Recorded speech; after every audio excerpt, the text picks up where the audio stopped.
yeah, we want retribution. Oh yeah, we want retribution. Oh yeah, we want retribution.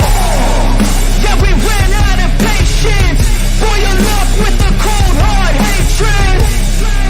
I can feel the vibration. Feet in the streets, it's a new sensation. I wanna break faces on the pavement. I wanna make greatness look complacent. Adrenaline awakened, I can taste it. We can make an impact, grab and then take it. Like a disease, bring to their knees. Thanks for their disease. Just like a weed.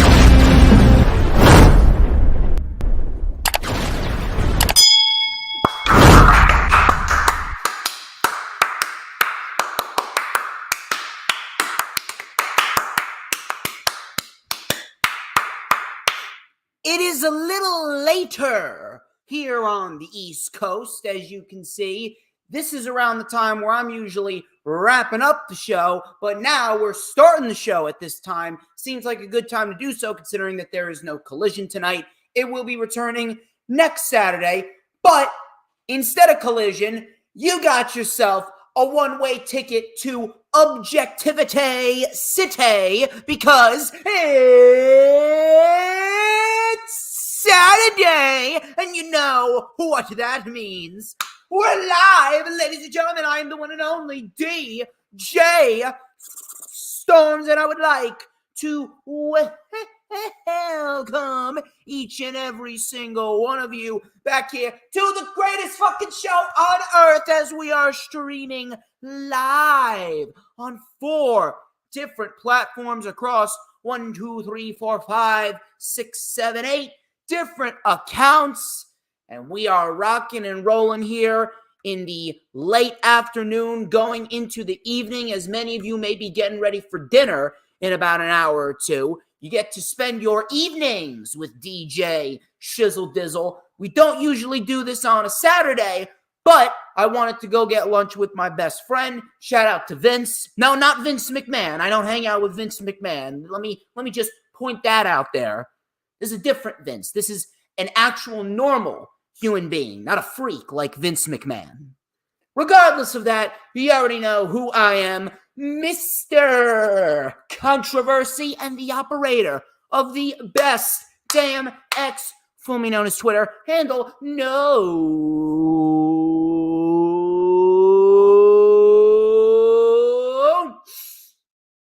Hold on a minute. You got to stop what you're doing. Stop what you're doing, and I want you to take a nice deep breath in, and I want you to go, oh. Do it again, people. You got to do it again, and I want you to go, oh. So nice. You got to do it not once, not twice, but you got to do it 3 times. You got to hit that hat trick. So I want you to hit that hat trick, and I want you to go, oh,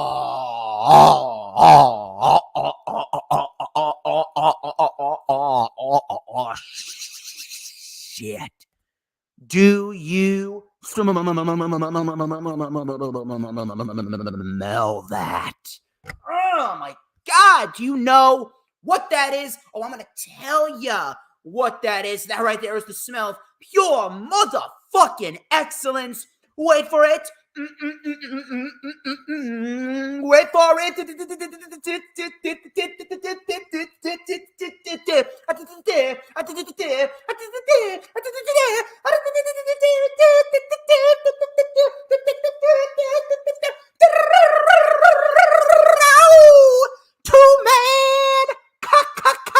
Kind.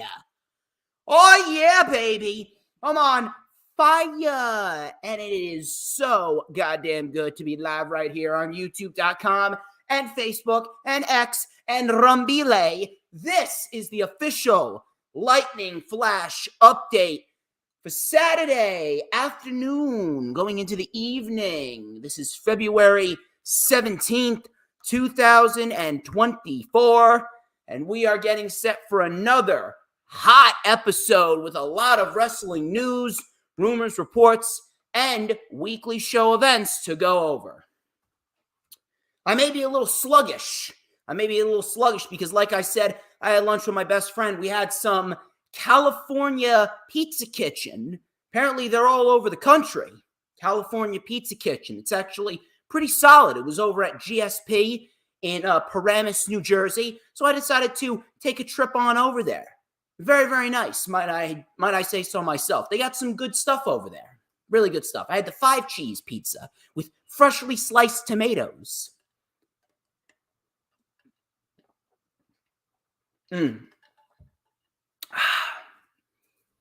James Punaseca, I had Texas barbecue last July. I love the pulled pork sandwich. I really did. But anyway, this isn't about pizza. This isn't about Texas barbecue. This is about pro wrestling. We got a lot to go over, including former AEW superstar is now back in AEW working as an executive producer. We got a couple of injuries to NXT female superstars. Jade Cargill recently had major plans for her scrapped. Rocky Romero is now working an AEW office job. Will Ospreay is wrestling at Revolution. The WrestleMania main event was changed because of fan backlash. And Kazuchika Okada could very well be headed to AEW as we get closer and closer to AEW Big Business, which is set for March 13th, 10 days after AEW Revolution. Thank you very much for stopping on by. I greatly appreciate each and every single one of you. Thank you very much to Dylan. Thank you very much to Big Boy Johnny. Thank you very much to James Punaseca. And I'm sure we'll get plenty more people coming on in the chat. Solid 10 people so far. The Lightning Flash update is the best show of the week. And it is indeed my most successful show of the week. We've had a great year so far, and we're looking to continue that momentum going into 2024. Haven't already done so, please make sure you follow me on social media at HistoryMakerDJS. One more time, at HistoryMakerDJS, both on Twitter and Instagram. You can also add me on my personal Facebook. For collaborations and business inquiries, please send me an email. My email is, of course, StormsTakeOver@gmail.com. Please make sure you like the official DJ Storms business page, and I may just send you an invite to join the official DJ Storms Posse group on Facebook. That is. All the links are in the description, as well as the links to some of my sponsorships. We got Brittany K. Brittany K, she is a wonderful woman. She is a great human being.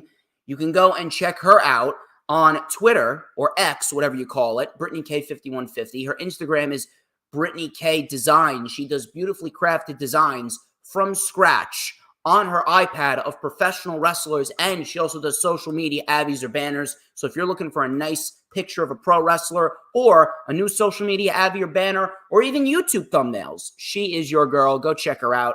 And of course, shout out to Corporate Information Systems, recognized by Forbes as one of America's best recruiting firms. If you guys are looking for a trusted recruiting partner, or if you're looking to help advance your career, please go contact my friends over at CIS. You can check out their website, www.cisrecruiters.com. One more time, www.cisrecruiters.com.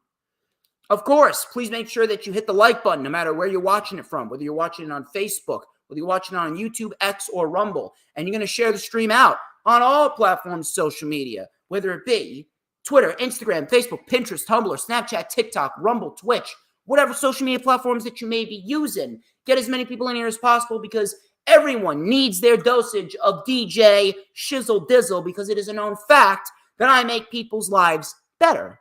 On top of that, please make sure that you go and you hit the subscribe button, whether it be on my channel or the Hardcore Sports channel. We are looking to get to 1,000 subs for Hardcore Sports, and we're looking to get to 2,400 subscribers for your boy, DJ Storms. It is incredibly vital that you do so. Help me out. Help the Hardcore Sports brand out.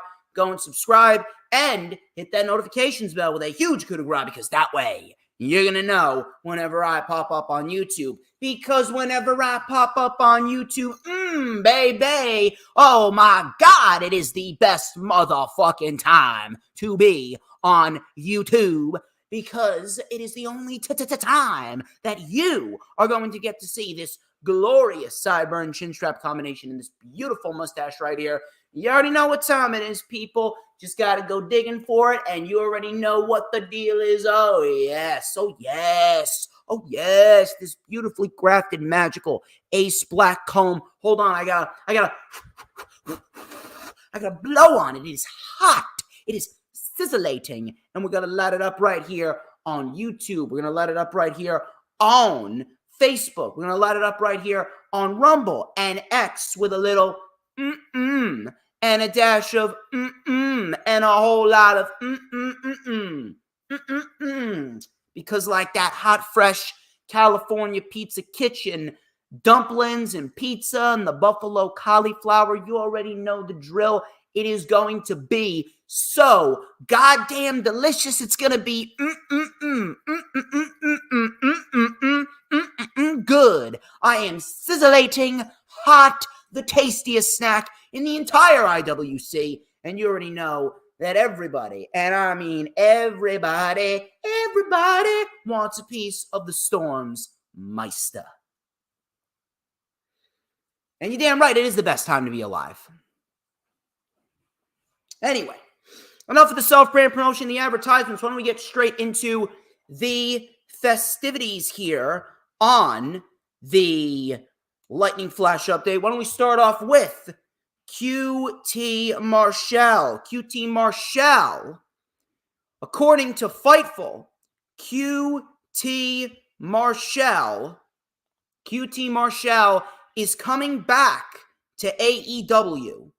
QT Marshall is coming back to AEW to work as an executive producer. I'm not really sure what changed, to be quite honest with you, but maybe QT Marshall was hoping he could get a job in WWE thanks to Cody Rhodes. That didn't work out. So QT Marshall is back in AEW. He's an executive producer. Listen, I think that QT Marshall's best role is the role of an executive producer. I think that he's a great wrestler. Don't get me wrong. QT Marshall's a great pro wrestler. But in terms of being an on-screen character, the man is just not suitable for that job. He's not. And the reason being is because of the fact that there are so many people who are ahead of him. Who would you rather see? QT Marshall or Darby Allin? QT Marshall or Sting? QT Marshall or Hangman Page? Swerve Strickland? Samoa Joe? Hook? Kenny Omega? The Young Bucks? I mean, the Young Bucks' career has been completely revitalized because of this heel turn. Who would you rather see? Plain and simple. I got two separate reports regarding two separate people being injured. The first one is Shotzi. Fightful. They also reported that Shotzi sustained, can't even fucking speak today. Shotzi sustained a serious knee injury during the most recent set of NXT tapings. Now, for those of you that are unaware, they actually taped next week's NXT's episode immediately after this week's. So next week's NXT is not going to be live. So they taped next week's episode of NXT this past Tuesday, where Shotzi wrestled Lyra Valkyria for the NXT Women's Championship, a match in which she did nothing to earn, a match that shouldn't have even been booked, a match that had no rhyme or reason being on television, all because Shotzi asked for the match and she got it. See, this is why I love AEW's rankings. I'm just throwing it out there. But she wrestled Lyra Valkyria for the NXT Women's Championship, and the match actually had to be stopped. Shotzi was helped to the back after the match was over. It is unknown the severity of the knee injury, but I'm sure that at some point, some source, whether it be Meltzer, Alvarez, or PW Insider, or the fucking bitch Raj Giri, or Fightful, or Ringside News, I'm sure someone will put out something regarding the severity of Shotzi's injury. And the second injury actually comes from the Wrestling Observer newsletter. Dave Meltzer reported that Nikita Lyons is once again injured. However, we do not know the severity of the injury either. She recently came back from a very, very, very bad knee injury. I'm not really sure what they have planned for Nikita Lyons, but as we speak right now, Nikita Lyons is out again with another injury, which sucks because Nikita Lyons, she's got a hell of a lot of potential. She's got a hell of a lot of potential in NXT, and it almost seems like she's barely even scratched the surface of what she can really do, which sucks. That sucks beyond belief. Because Nikita Lyons, when she came in, she had a great look. She had intensity. She had fluidity. She's not where she needs to be, but it's very, very hard for us to gauge on where she should be when she hasn't even been around that long in NXT, or at least she hasn't been on TV enough. She spent most of her time off of TV with a fucking injury, more so than she's actually spent on TV. And that's sad. That's extremely, extremely sad. I'm not a fan of Shotzi, but I never want to see anyone get badly injured. So I really do hope that those two women, they recover rather quickly. I do believe Shotzi could benefit from being in NXT because she has not, and I mean she has not been good on the main roster at all. I'm not sure what the fuck happened, but Shotzi has seemingly gone backwards in terms of in-ring skill. Nikita Lyons, it's very, very hard to gauge where she is and where she should be when we haven't even seen enough of her because she spent most of her time on the fucking shelf. So I wish both of those women a very, very speedy recovery.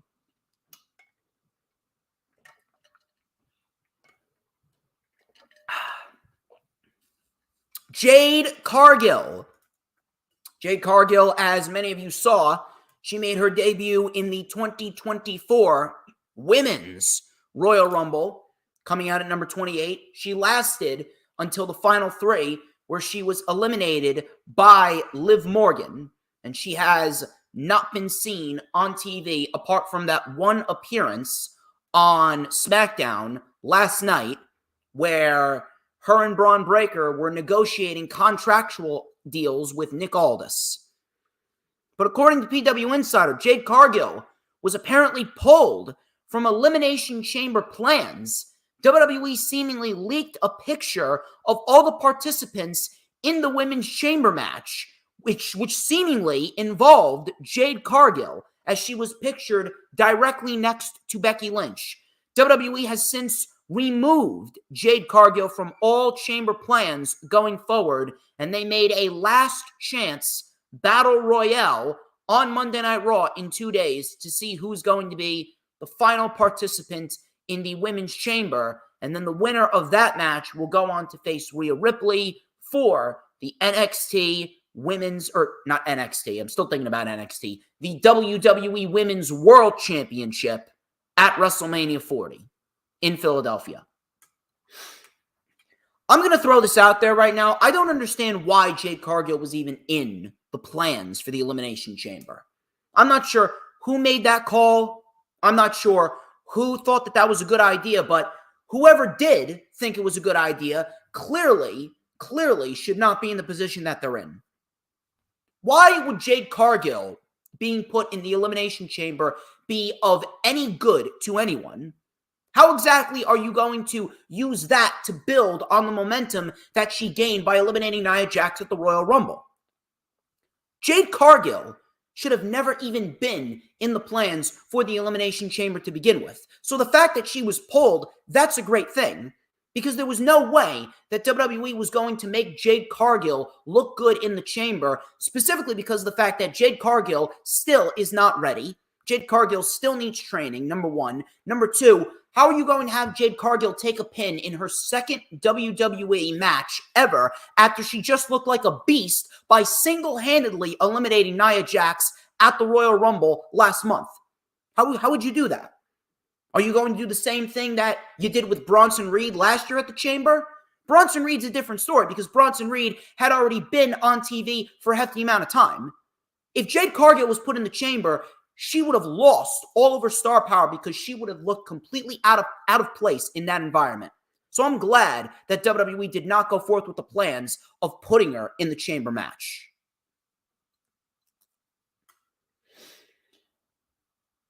I got a report from Dave Meltzer. Regarding Rocky Romero. He is now a part of the AEW front office. He is currently overseeing the partnership between New Japan Pro Wrestling and CMLL, which I'm actually very, very pleased with. I think that Rocky Romero is the right guy to do so, and good on him. Rocky Romero really creating some nice partnerships between one of the biggest wrestling companies in the world and a relatively unknown company to the American audience. And hopefully, maybe the American audience will be exposed a little bit more to the CMLL audience, and then they could very well become bigger stars in America. Although, I think that they should save that for Forbidden Door. I didn't mind the CMLL and Blackpool Combat Club rivalry because they had some great matches. I didn't mind that, but I think that they should save it for Forbidden Door for the most part. But Rocky Romero in this position, I'm very, very happy for him. Rocky Romero in a position in the AEW front office. This is going to be great in terms of building new connections. Rocky Romero, from what I've heard and what I've seen, is a very genuine individual. He's a very down-to-earth guy. He knows the business. He knows the people over at New Japan. He knows the people over at CMLL. So if Rocky Romero is going to be the bridge between AEW and more partnerships with other promotions to potentially build upon the future, when other guys like Kenny can't do it anymore and the Bucks can't do it anymore, people like that can't do it anymore, Chris Jericho can't do it anymore, Darby can't do it anymore, Sting's retiring, Rocky being the bridge in between companies like that is going to help AEW not only build partnerships, but help find new stars for the future, whether it be in CMLL, New Japan, or any other promotion. They're doing a good thing by having Rocky in this position.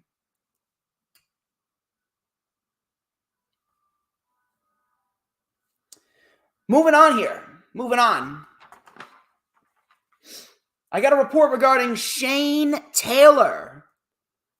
Fightful confirmed that Shane Taylor, Big ST, Shane Taylor has signed with AEW/Ring of Honor last year. He signed the deal last year, and there is currently talks of adding more members to Shane Taylor promotions, such as the Infantry, if you guys have been watching Ring of Honor. Taylor's deal is set to expire in July of this year. I think Shane Taylor is a very underrated pro wrestler. Shane Taylor, he may not be the most exciting guy. He may not be a guy that is going to be one of your top champions on AEW TV, but Shane Taylor, from what I've seen, Shane Taylor is very good at what he does. Shane Taylor is a very good pro wrestler. Shane Taylor has conviction. Shane Taylor looks like a badass motherfucker. So for however long they got him, I think he's going to make the most of this opportunity. And whether or not he chooses to stay or go, or whether or not they choose to keep him or not, Shane Taylor is going to use the time spent on Ring of Honor and AEW TV to potentially look towards the future, and he could very well get more lucrative deals elsewhere. So I'm glad for Shane Taylor. Shane Taylor is very good at what he does, and I wish him the best. I'm not really sure if they're going to add more members or if Shane Taylor Promotions is going to be taken that seriously, but from what I see, I mean, he's just doing his thing. He's just doing his thing. WrestleMania 40. WrestleMania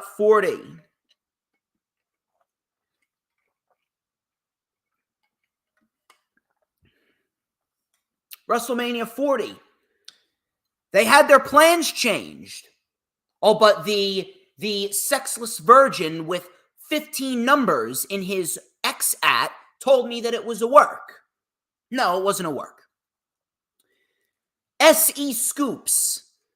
They stated that the WWE changed plans for the WrestleMania 40 main event following the backlash 2 weeks ago.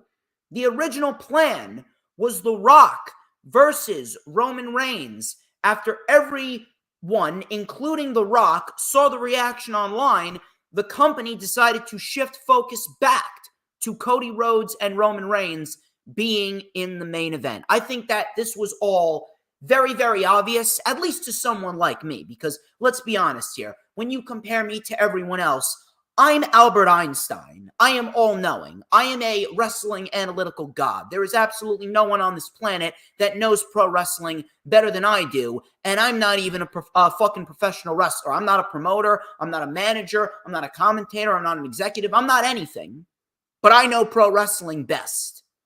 And when it comes down to it, I could see right through what WWE was doing. All you need to do is look at Cody Rhodes' reaction when The Rock was talking to him, whispering in his ear 2 weeks ago on SmackDown when The Rock returned and stood face to face with Roman Reigns. That's all you need to look at. The WWE, they went out of their way to change plans because of fan backlash. I mean, no shit. It was pretty obvious. It was pretty obvious after Cody Rhodes looked absolutely fucking deflated, demoralized after The Rock whispered in his ear because he thought that his WrestleMania dreams were crushed. He thought that coming back to WWE was a waste of fucking time until the fans completely revolted. Now, all of this could have been avoided if you would have just done Cody versus Roman to begin with, and you would have left The Rock out. The Rock being involved in this year's WrestleMania, it's actually making things worse. But I don't think that a lot of people are ready for that conversation. But as far as WWE changing plans, I mean, Stevie Wonder in a coma could have seen that WWE changed the plans because of that backlash. Look at Cody's reaction on Friday, and then look at Cody's reaction on Thursday during the press conference.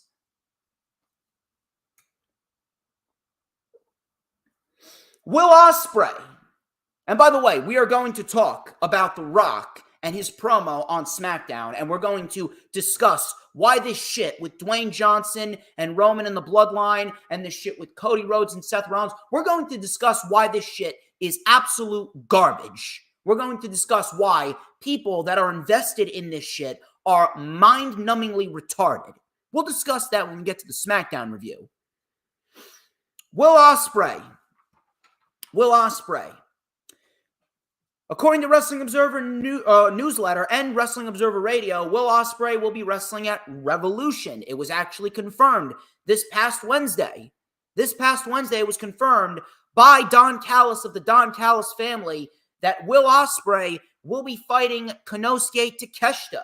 The reason being is because he's looking to keep it in the family because no one wants to go and fight Takeshita because everyone is scared to do so. Apparently, Will Ospreay has no more dates following his Rev Pro match with Michael Oker, and he will be possibly appearing on the February 21st episode of Dynamite to do an angle for the match with Takeshita. Now, we're going to discuss Will Ospreay a little bit later because Will Ospreay fighting Takeshita at Revolution, that is a phenomenal idea. And I'm going to explain why when we get to the Dynamite portion of the review. The Rock, according to WrestleVotes actually tweeted this on Tuesday or Wednesday, I believe. I can't remember. I'm losing track of time here. But WrestleVotes tweeted earlier in the week that The Rock is set to fully embrace his heel turn and revive his Hollywood Rock gimmick. As you can see, this past Friday, yesterday, last night on SmackDown, The Rock came out with a Ricky Starks-inspired vest with the sunglasses, and he started shitting on the crowd. Not full-blown Hollywood Rock, let's be honest right here. Hollywood Rock was great, but this seemed like a very lukewarm version of Hollywood Rock. I understand it's only the first promo, but we're going to discuss in great detail the whole ordeal with The Rock and why the promo didn't make sense.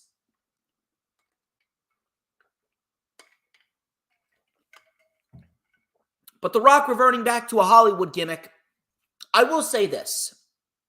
The Rock being involved in WrestleMania season makes it worse, but heel Rock is a hell of a lot better than babyface candy ass Rock saying the same shit over and over again, cutting the same promo that he's cut on legitimately everyone that he's been in the ring with when he was a babyface.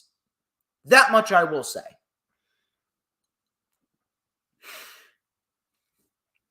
Fightful Select again. They reported that AEW TBS champion Julia Hart has been sidelined with an injury. There have been some creative ideas floated around for her, but they need to await her clearance for in-ring competition. For those of you who are wondering, the last time that Julia Hart competed was on January 13th during the Battle of the Belts number 9 show, where she successfully defended the TBS championship against Anna Jay. This sucks for Julia Hart. It really does. Julia Hart's very good at what she does. She's good for where she is right now, and it really does suck that her TBS title reign is pretty much halted because of this injury. But I am going to throw this out there for you. When Julia Hart returns from injury, I think we need to get the TBS championship off of her. Not because she's injury prone, not because she's not good, but simply because of the fact that Julia Hart, while she has gotten a lot better, she's not one of the best. And I don't mean this in any disrespectful way towards Julia Hart, because she has busted her ass to improve. She's busted her ass to get better. And anyone that denies that is a fucking retard. I don't care who the fuck you are. Anyone that denies that Julia Hart has not gotten better, you're a fucking retard. Julia Hart has improved greatly. However, Julia Hart, when you look at her and you look at her compared to everyone else, do you look at Julia Hart as one of the best female wrestlers on the roster? The answer is no. She's not a Sheeta. She's not a Thunder Rosa. She's not a Jamie Hayter. She's not a Chris Statlander. She's not an Athena. She's not a Willow Nightingale. Those are the individuals. They should be the champions. Now, Athena's already Ring of Honor Women's World Champion. We'll see where she goes going forward. I really do hope that she's set to lose that championship potentially to Willow Nightingale. Because as we speak right now, I think it's about time that we get that championship off of Athena. I think Athena has gone as far as she can go with that championship. But everyone else that I just named, all of those individuals are leagues ahead of Julia Hart.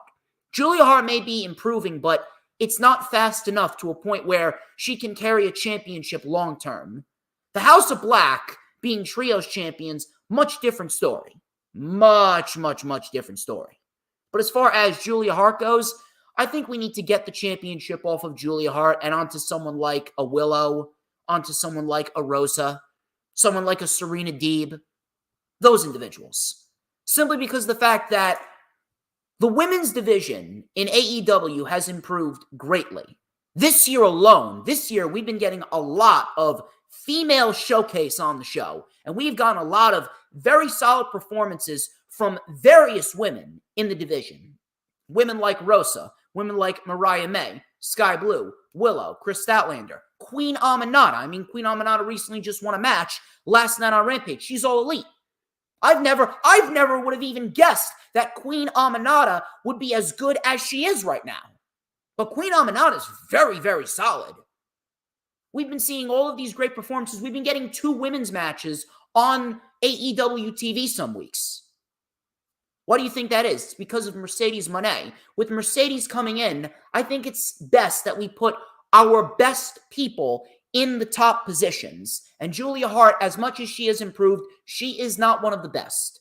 You already got Toni Storm as the AEW Women's World Champion. That's the right outcome right there. That is the right individual to hold that championship, and that is the individual that Mercedes Moné will be taking the championship off of. But as far as the TBS championship goes, I think that needs a little bit of work. Let's get that title on a Deeb, a Willow, a Rosa, and let's call that a day. Depending on when Julia Hart comes back from injury, as of right now, we don't know what the injury actually is. Wrestling Observer Radio, Dave Meltzer again provided us some updates on contracts regarding 2 top-tier stars in WWE. Wrestling Observer Radio reported that Seth Rollins and Drew McIntyre still have not signed new WWE contracts. Now, I don't know what is going on with Drew or Seth. I don't know where their heads are at. I'm not sure what they're going to do. And ultimately, the decision is up to them. They are going to decide what is best for them. But if I am going to be quite honest with you, I really do hope they leave. I really do hope they leave. And I don't mean this to be a tribalist. I'm not a tribalist. If we get something good on the show, I say it. If we get something bad on the show, I say it. I'll talk about it later today. Rampage last night was very hot and cold. SmackDown felt like a phoned-in show. WWE TV right now feels like they're just trying to coast to get to the chamber and then to get to WrestleMania. Rampage last night was a very up and down show. It was hot, it was cold, it was good, and that was bad. It didn't know what it wanted to do. It was a mixed bag of mumbled, jumbled shit. And we'll talk about that as well. Rampage was not up to par with what it usually has been. The last couple weeks have been pretty decent. This week, not so much. This week, very, very off. Too much shit going on Rampage last night. Not to say it was the worst show ever. Not to say it was completely horrible, but it was not structured well whatsoever. Way too much shit placed on that show. But Seth Rollins and Drew McIntyre, they're the topic of discussion here. I have an immense amount of respect for both Drew McIntyre and Seth Rollins, but as we speak right now, no matter how good Seth Rollins has been when it comes to the World Heavyweight title, no matter how good Rollins has been when it comes to what he's been doing and the character that he's been portraying, no matter how good Drew McIntyre has been, and I will admit, Drew McIntyre has perhaps been one of the best acts in all of WWE. He's right up there with Gunther as far as top-tier acts on TV. But as far as their careers in the WWE go, it just feels like they've hit a wall. It honest to God feels like they've hit a wall.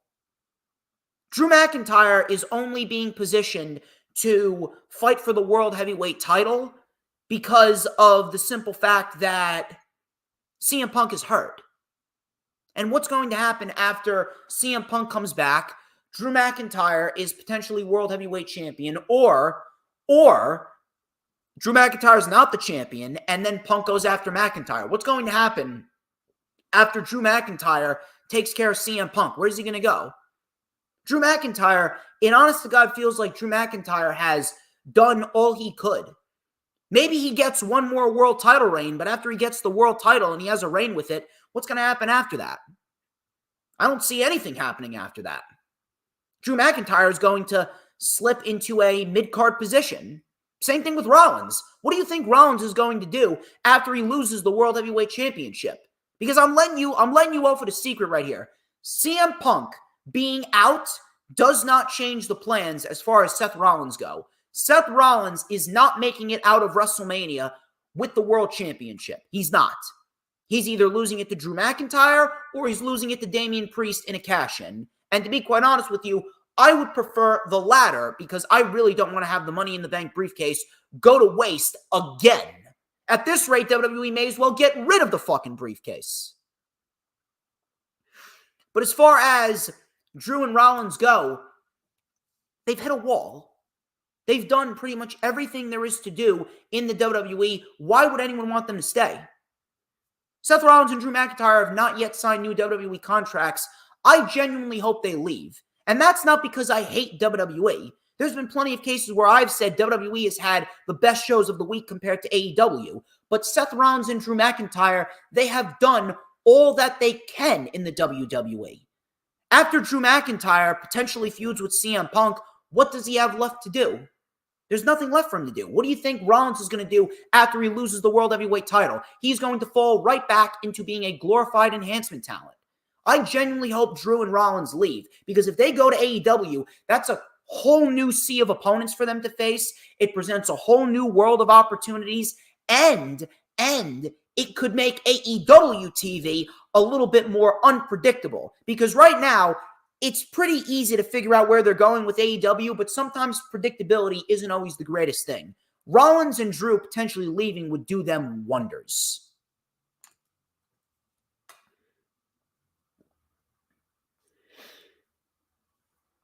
And then finally, Kazuchika Okada. Rainmaker, baby. Apparently, according to Fightful, Kazuchika Okada is indeed headed to All Elite Wrestling. And I am very, very happy to hear about that because similar to Mercedes Moné, AEW was always the best place for Kazuchika Okada for various reasons. Obviously, we all know that this is a different era of WWE. This is a different era of WWE, and more opportunities will be given to individuals that normally would not get opportunities under the Vince McMahon regime. So let's not misconstrue that. I'm not saying that I don't want to see him in WWE ever, because I do. I want to see what he can do. But as we speak right now, similar to Mercedes, why would Kazuchika Okada go to WWE now when there's really nothing for him to do, and the landscape of WWE is largely the same from when Okada was at the height of his popularity? Roman Reigns is still at the top. Seth Rollins is still at the top.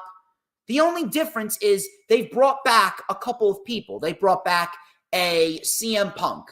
They brought back a Johnny Gargano. They brought back an Andrade. That's the only difference. The only difference is they brought back a couple people. They have a couple of new names, and it's a new regime. But the landscape is largely the same. It may be under a different creative direction, but the landscape is the same.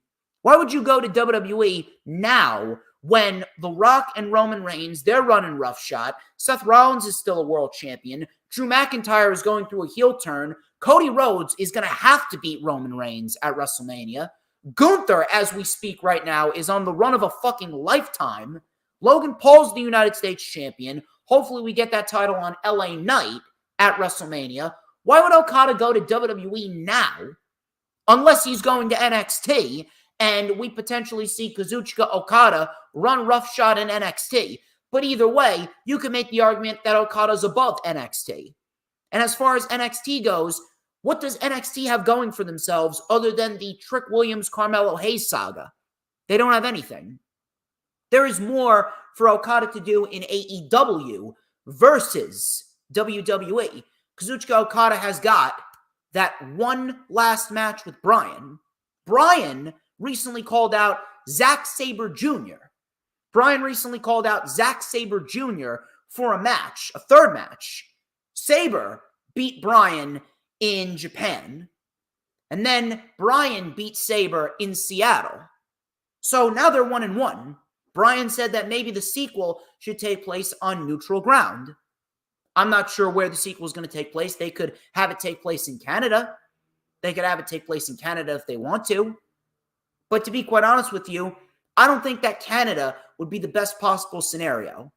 I don't think that Canada would be the best possible scenario. If you are going to have Bryan and Zack Sabre Jr. in a big-time match before Daniel Bryan Danielson, whatever you want to call him, before he starts to wind down his career and maybe go into a part-time schedule, I would have this match take place at Wembley. And then on top of that, there's been reports from Andrew Zarian that they're going to do a United States stadium show. Now, if they're going to do a United States stadium show, I'm not sure where it would be. They got some options. They could do Wrigley Field in Chicago they could do. Maybe they could do Citi Field in New York. I mean, you're already doing Arthur Ashe Stadium. You've done that for the last 3 years. You could absolutely do Citi Field if you wanted to. But if I was booking this, I would probably have to say, just do it in Everbank Field. Do it in the Everbank Stadium. That's the stadium where the Jacksonville Jaguars play. You don't have to pay for it. Tony Khan and his father, they already own it. Do it in Everbank. If they're going to do a United States stadium show, I think that if we're already going with Sabre and Bryan in Wembley, why not do Bryan and Okada at the United States Stadium show? Unless we're going to have Bryan and Sabre in Canada. I'm not sure where Forbidden Door is going to be. Maybe Forbidden Door is going back to Canada. Maybe we see Forbidden Door in Canada and we see the third and final match between Sabre and Bryan. And then maybe at Wembley, maybe in Wembley, we see Okada, Bryan, Part 3. And then in the United States Stadium show, maybe we see Okada and Omega. That's got to be a match. We need to get Kenny Omega versus Kazuchika Okada on American soil. Kazuchika Okada has more leverage to go to AEW than WWE just based off of those two matches alone. Match number 3 with Bryan and a match with Kenny Omega on United States American soil. We need those two matches. We need them. So Kazuchika Okada going to AEW, that is the best route for him because there's more for him to do over there than there is to do with WWE. I would rather him close out the chapter of his career fighting Bryan and fighting Omega, and after we get those matches done and out of the way, you could do whatever the hell you want with Okada. There's plenty of more individuals for Okada to face. You could face guys like Darby, face guys like Sammy, face guys like Takeshita. You could face guys like a Powerhouse Hobbs, Adam Copeland. Adam Copeland said he'd love to fight Okada. Maybe this could be a route to get Adam Copeland versus Kazuchika Okada. Who wouldn't want to see that match? If you don't want to see that match, I mean, you're not a fucking pro wrestling fan. Okada going to AEW, that is the best route.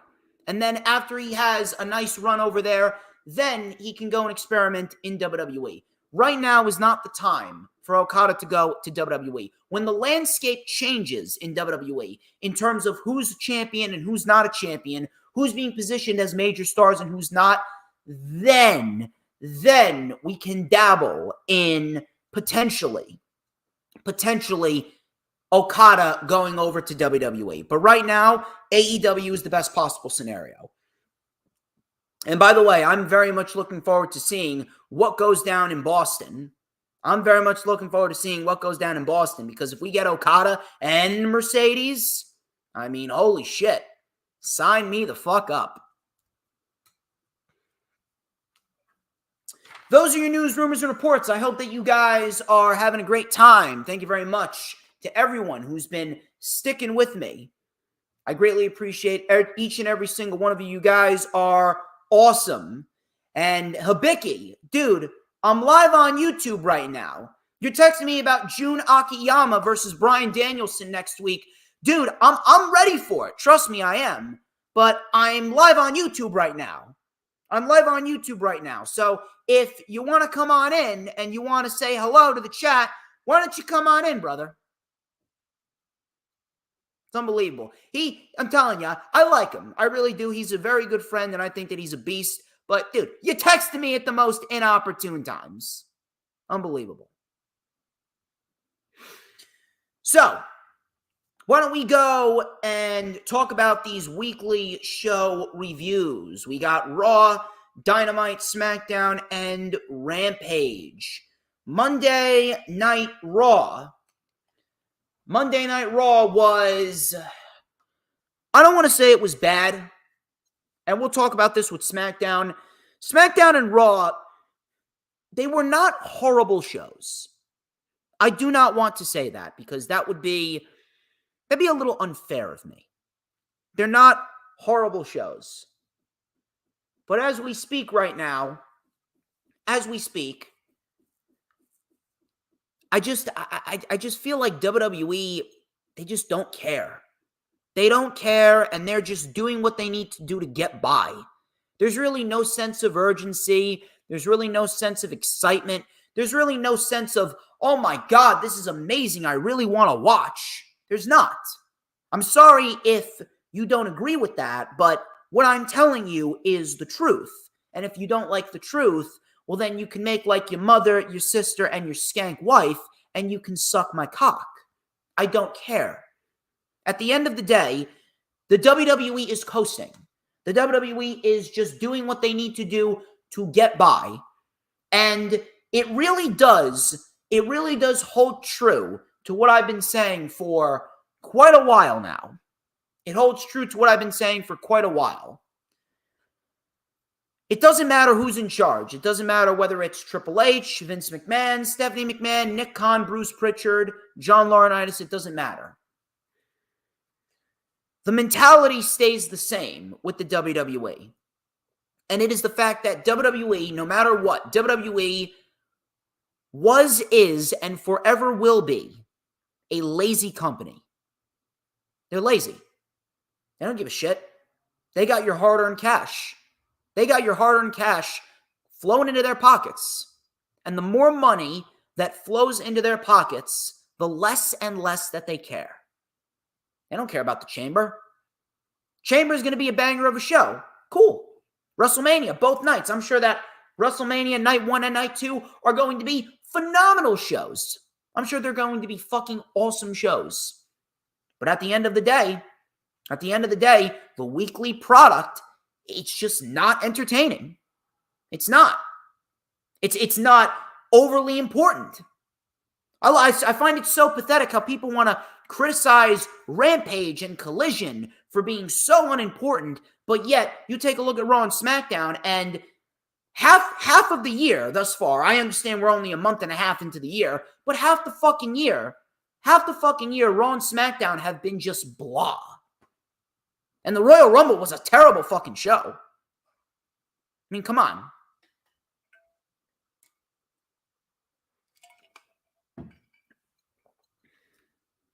Jey Uso, he teamed with the New Day to take on Imperium, and this was a very hot start. Very, very, very hot start to Monday Night Raw. Great six-man tag. We had a lot of great moves back and forth. Jey Uso and the New Day, they were doing some double team moves. Imperium, we all know, is great. So this ended up with Jey hitting the splash on Vinci, and Jey gets the win. Thus, we get an Intercontinental title match with Jey and Gunther next week. I'm not really sure how they're going to do this, but I think that we're going to see Jimmy Uso cost Jey Uso. I think that we need Jimmy and Jey at WrestleMania, and just we need to get that over with. Now, I don't give a shit about it, but they've been building that since when? Last August? And then on top of that, I mean, they were number 1 and 2 in the Royal Rumble. They were number 1 and 2 in the Royal Rumble. How are you going to have them start the Rumble the way that they did and not have them wrap up the story at WrestleMania? Put a nice little bow on it, and whoever wins, wins. How are you not going to do that? So Jey fights Gunther next week. I see Gunther winning with the help of Jimmy. They replayed highlights from the WrestleMania press conference. Boy, oh boy, are they milking the shit out of this, huh? Andrade, he had a great video package talking about how he needed to leave the WWE to remember who he was, and now the direction is clear. The real Latino man is back. I like it. I like it a lot. Bobby Lashley, he took on Bronson Reed in an Elimination Chamber qualifying match. This was fun for what it was, but the outcome was wrong. So this was pretty physical, as you would expect. Bronson Reed with a nice shoulder tackle off the apron. Coming back from commercial, we had a flatliner by Lashley, big suplex for a 2 count. Bronson Reed with a super kick and a Death Valley driver for a 2. Lashley with a pop-up spinebuster, 2 count. Big Uranagi and a jumping senton for a 2 count. Reed went up to the top. Lashley tossed Reed off the top. Lashley hit the spear, and Lashley wins the match. Lashley is going to Elimination Chamber. to fight for the right to fight Rollins at WrestleMania. I do not like this whatsoever. As a matter of fact, I think that this is pathetic. I think that this is absolutely pathetic. How are you going to have Bronson Reed? I'm not saying he has to win the fucking chamber. I'm not. But at the end of the day, if you're going to have Bronson Reed, who's as good as he is, and you're not even going to feature him on the show in his home country, I mean, that's a little pathetic. That's a little pathetic. We don't even need Lashley in this match. Why is he there? Lashley and the Profits are feuding with the Final Testament. Why is Lashley in a scenario where he could potentially fight Rollins for the World Championship when it doesn't make sense? That seems to be WWE's motto, because WWE's motto all year has been shit that doesn't make sense. God asks, who do you think should dethrone Gunther? Gunther should either be dethroned by Sheamus or Chad Gable. And if I'm a betting man, with the way that Chad Gable has been operating on Raw, I'm going with Gunther and Chad Gable at WrestleMania. Chad Gable beats Gunther. Chad Gable is the best possible individual to beat Gunther. And then later on in the year, we build towards Chad Gable versus Andrade for the Intercontinental Championship. Sami Zayn, he had a sit-down interview with Jackie Redmond, and he was talking about how his road to WrestleMania, it seems rather unclear. Nakamura came up on the screen. She interrupted, and she challenged Zayn to a match, or he challenged Zayn to a match. He challenged Zayn to a match later on Monday Night Raw, and we got the match. So I'm not really sure what they're going to do with Sami Zayn. I'm not sure if Sami Zayn is going to rely on Kevin Owens. I'm not sure if Sami Zayn is going to work his way into the World Heavyweight title match. I'm not sure, but it seems as though they're telling this underdog babyface angle with Sami Zayn, where Sami is trying to find his groove on Monday Night Raw, and he's not. So we then go to Cody Rhodes. Cody Rhodes, adrenaline in my soul. Nearly got fucked over by Dwayne Johnson. I'm probably gonna lose to Roman again. Oh! Cody Rhodes, what do you guys want to talk about? I don't know why I turned into a retarded hick there. Same shit, different week. Cody talked about his match against Roman. He said that it was because of you guys, and you made your voices heard. Trending worldwide. Crowd chanted, "We want Cody." Now that he said was correct. Because without the fans, Cody would not be in the position that he's in. Although I feel very spiteful, and I think that we're going to see Cody Rhodes lose at WrestleMania, unfortunately. I hope that it doesn't happen again. I really hope it doesn't happen again. So, he says, I don't want to be confrontational because then I'd become a crybaby. Crowd then chanted, Rocky sucks. They showed the segment on the Pat McAfee show where The Rock was talking about the Cody crybabies and how they cry with a chicken nugget in their mouths, and then they put another chicken nugget in their mouth, shove the chicken nugget up your ass. Cody then asks, what are we supposed to do with the nuggets? He says, Rock doesn't listen. He chooses to slap me in the face in public. So they admitted that the turn doesn't make sense pretty much. He's like, I never insulted anyone's family, pretty much admitting that the heel turn doesn't make sense. We'll talk about that more when we get to the SmackDown review. Cody then says, Rock, you put your hands on me, and I'm going to hit you back. All of a sudden, out comes Rollins. Cody then thanked Rollins for coming to his aid at the press conference. Rollins then said, what can I say except you're welcome? So that was a little dig at The Rock there for the Moana movies. Which, by the way, that song, I have nightmares about that fucking song. Rollins then said that he understands why he needs Roman's title. Rollins said Cody needs to finish his story. The landscape on the other side of WrestleMania is very dark if you do not finish the story. which is very, very true. Rollins was actually speaking a lot of truth here. He goes, this is our last chance to give the power back to the people. Rollins then asks, what's your plan?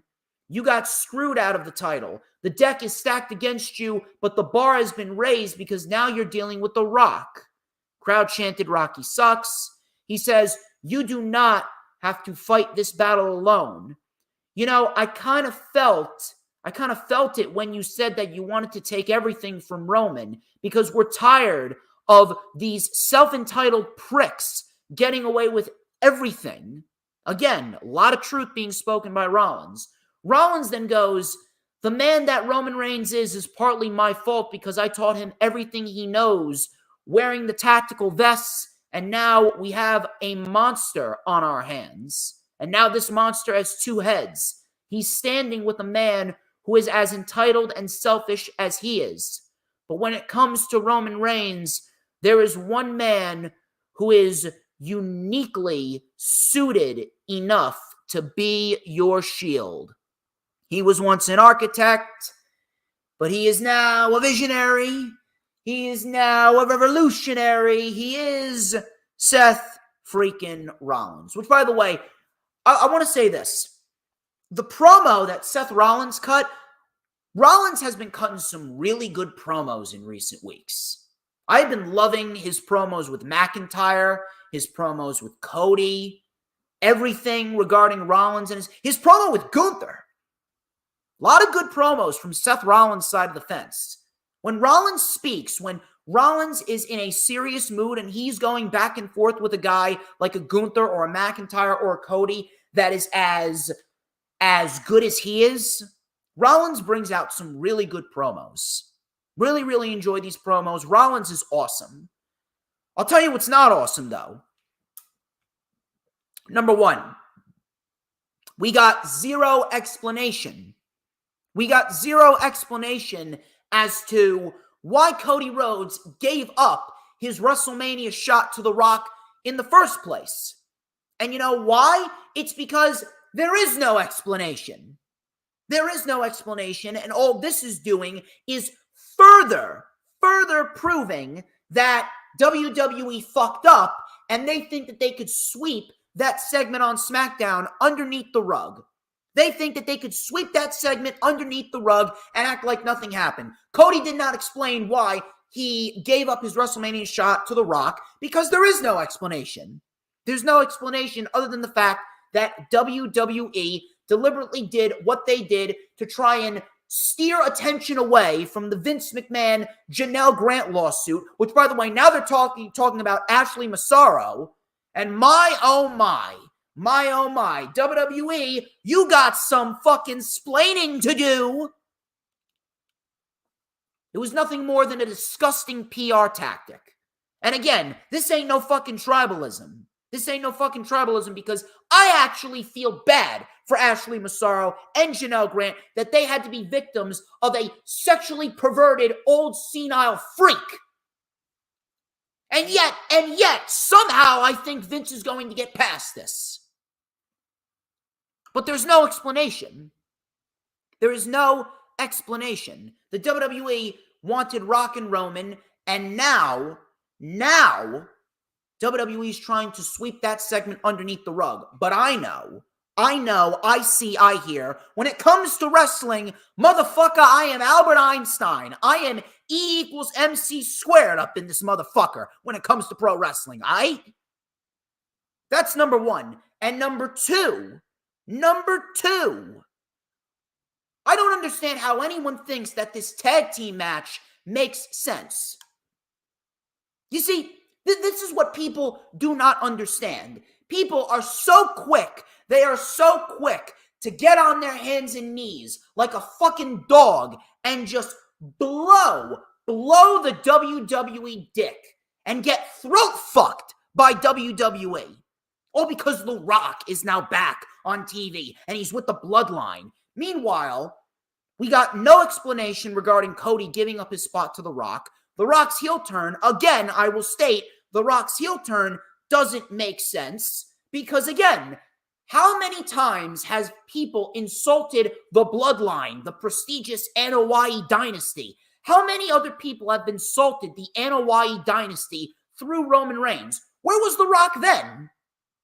What makes Cody so special that The Rock needed to come out of retirement and he needed to stick his nose in WrestleMania plans all because Cody Rhodes said, if your grandfather was here, they would be ashamed of you? Am I missing something here? Am I missing something?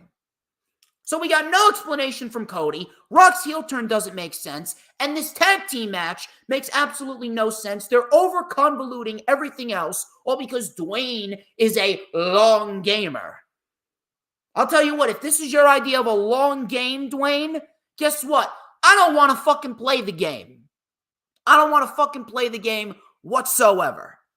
Take the game and shove it up your rooty-tooty, fresh and fruity candy ass, as you would say. This tag team match doesn't make sense because you take a look at the landscape of the tag team match, no one should be losing. So you're going to have Roman wrestle twice. You're going to have Cody wrestle twice. You're going to have Rollins wrestle twice, even if he's going to be ready to go in a couple weeks, which thank God he is. Thank God he is. But you're going to have all of these guys. And yes, Slam Pigs podcast. WWE, if you're watching, I know you're fucking watching. I know someone from WWE is watching. You can quote me. You can quote me on #throatfucked. Quote me on #throatfucked. Only on the Lightning Flash update, people. Only on the Lightning Flash update. But you're going to have 3 out of the 4 of those people in that tag team match wrestle twice, all for what? To potentially risk injury, number one, and whoever takes the loss in that match is automatically going to look weak. Cody shouldn't be losing, Roman shouldn't be losing, and Rollins shouldn't be losing. The only individual that is prone to take the pin would be The Rock. But if you think that The Rock is going to lose his first match back just because he's now listening, quote unquote, to the fans, I mean, you're out of your fucking mind. You're out of your fucking mind. The tag team match is not needed. And it's only making the road to WrestleMania worse. And it's only making WrestleMania worse. All because Dwayne needed to stick his bald ass head into WrestleMania season when he wasn't even needed to begin with.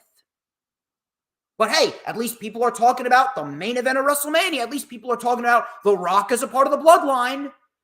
But guess what? Now Fox News is talking about Ashley Massaro.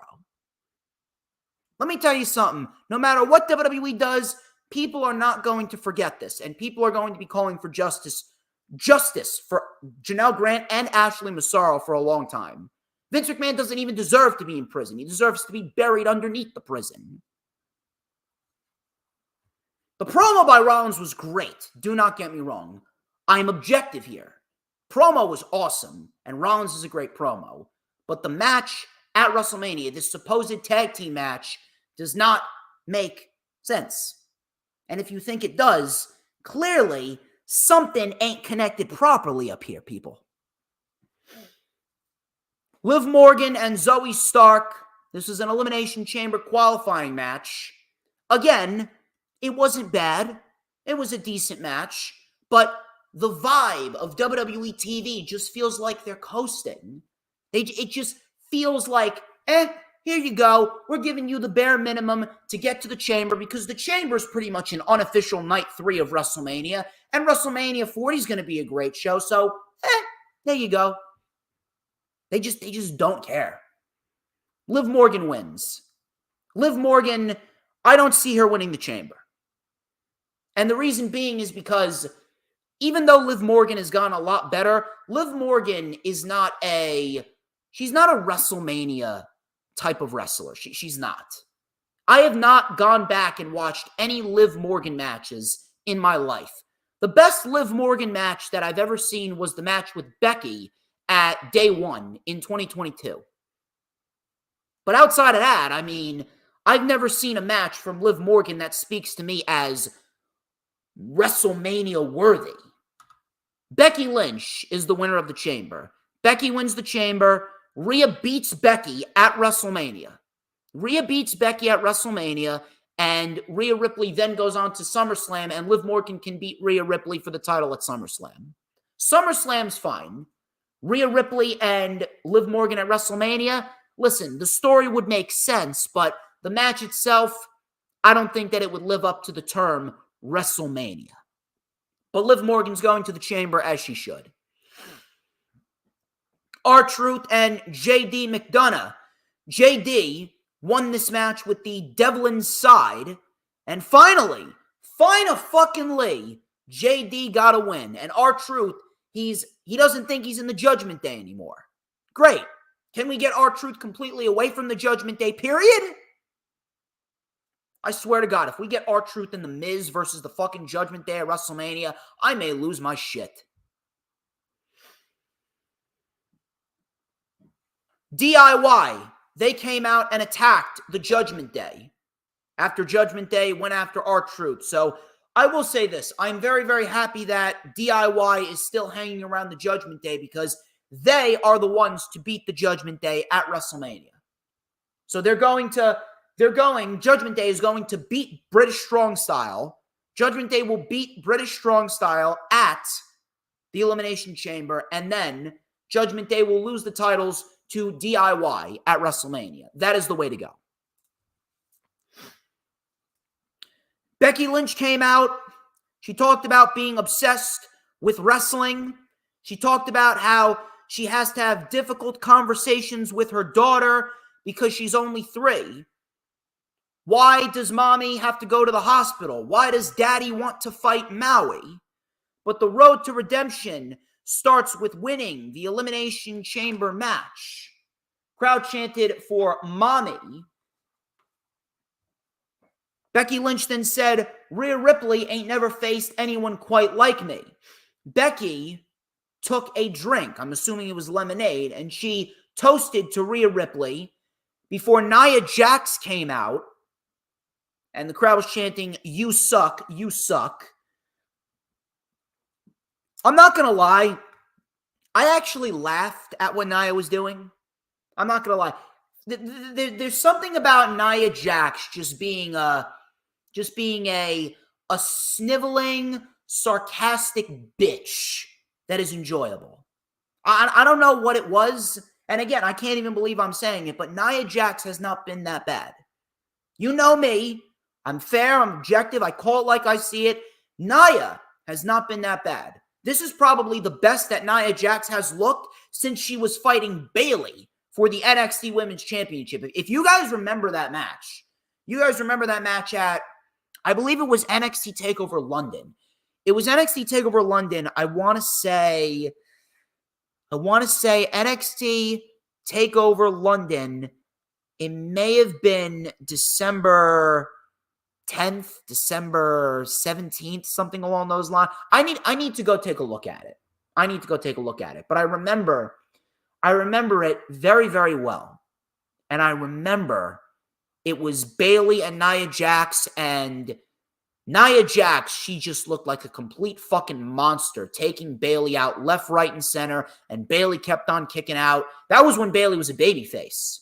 That was when Bayley was the smiley, bubbly, huggy babyface. That was back when Bayley was a great babyface. I remember that match.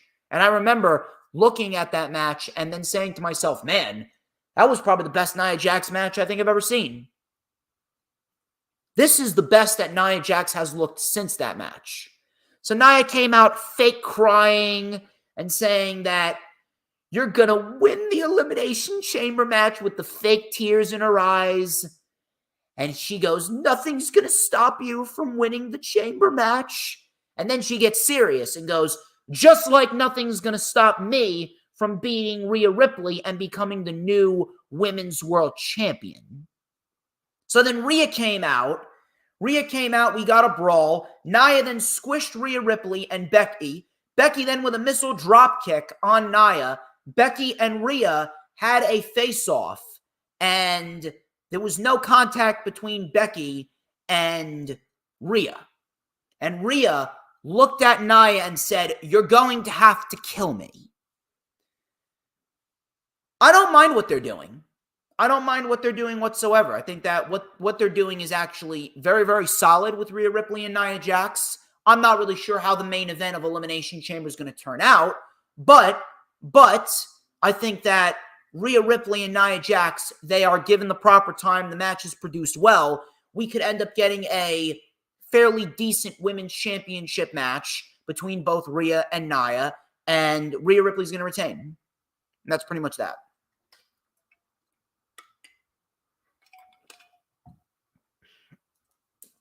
Next week, we got Drew McIntyre versus Cody Rhodes. Next week, we also got Miz and R-Truth and DIY versus all 4 members of the Judgment Day. LA Knight and Ivar. This was a decent little match. LA Knight qualifies as expected. And then in the main event, Sami Zayn, he took on Shinsuke Nakamura. Again, another decent match, but too many rematches.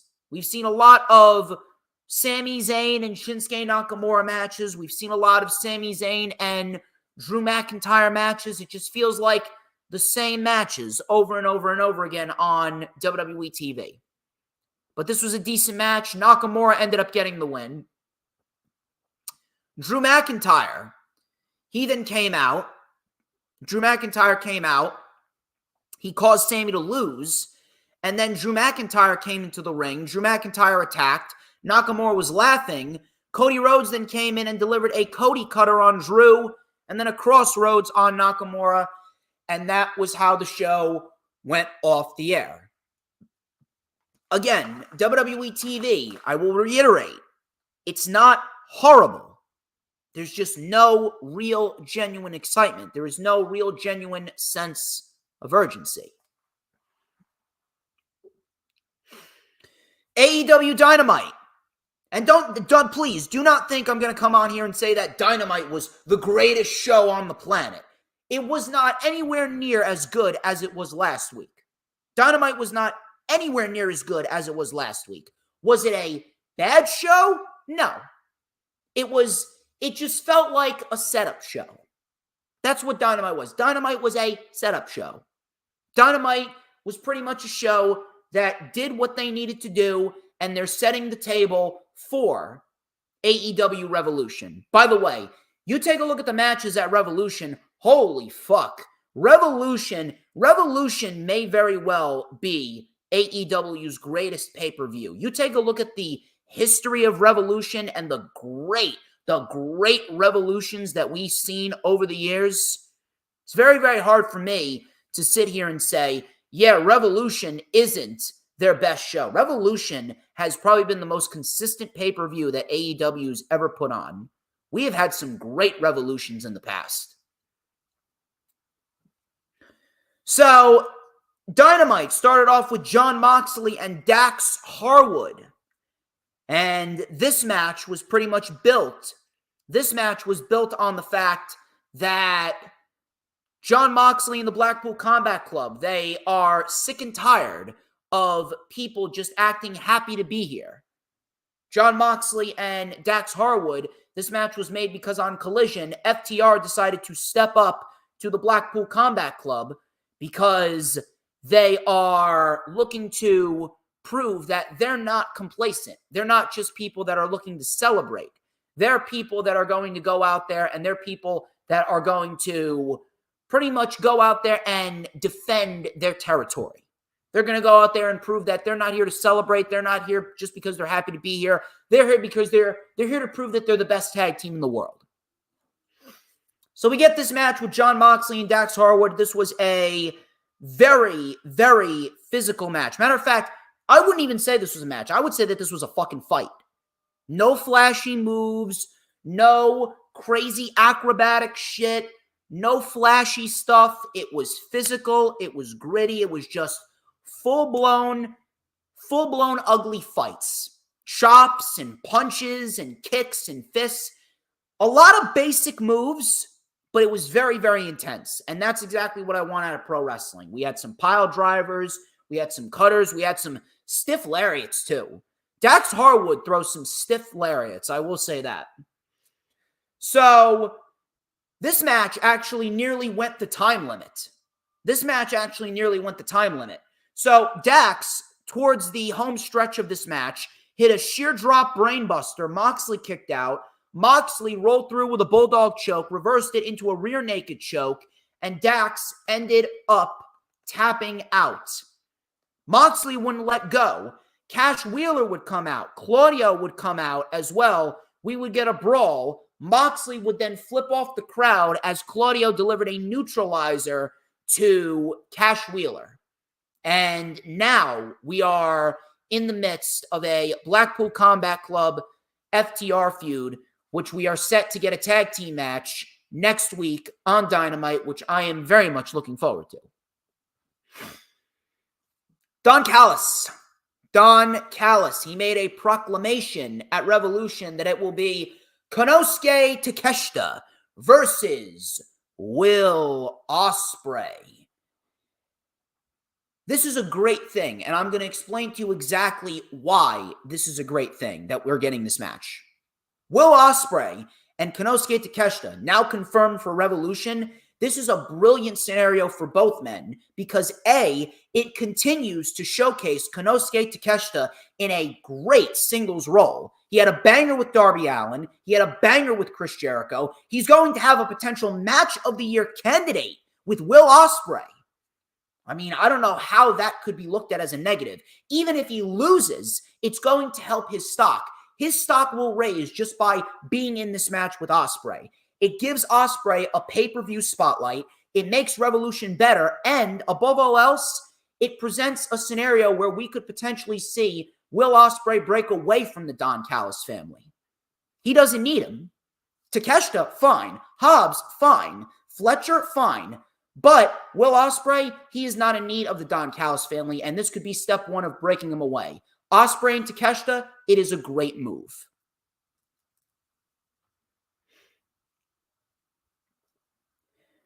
So from there, we go into Wardlow. Wardlow, he had a squash match against some bum from Texas. Wardlow, he wins in no time. Last ride powerbomb, and that was it. You know what I was thinking during this match? We need MJF back. That's exactly what I was thinking during this match. The Undisputed Kingdom is a great stable. I don't want anyone to get the wrong idea. The Undisputed Kingdom's a great stable. And they're actually doing what they need to do with the Undisputed Kingdom. They're having them go out there and they're having them win matches clean. They're having them look dominant. They're having them cause a little bit of chaos. The Undisputed Kingdom, do not misconstrue anything. The Undisputed Kingdom is a great stable. But the problem with the Undisputed Kingdom is they do not have a top-tier babyface to bounce their heel momentum off of. They don't. It's the same thing that happened with the Bloodline coming out of WrestleMania 38. When the Bloodline came out of WrestleMania 38 and Roman Reigns was dual champion. Roman Reigns was the undisputed WWE Universal Champion. And then we had the Usos. They beat Matt Riddle and Randy Orton. And the Usos won the Raw and the SmackDown Tag Team titles.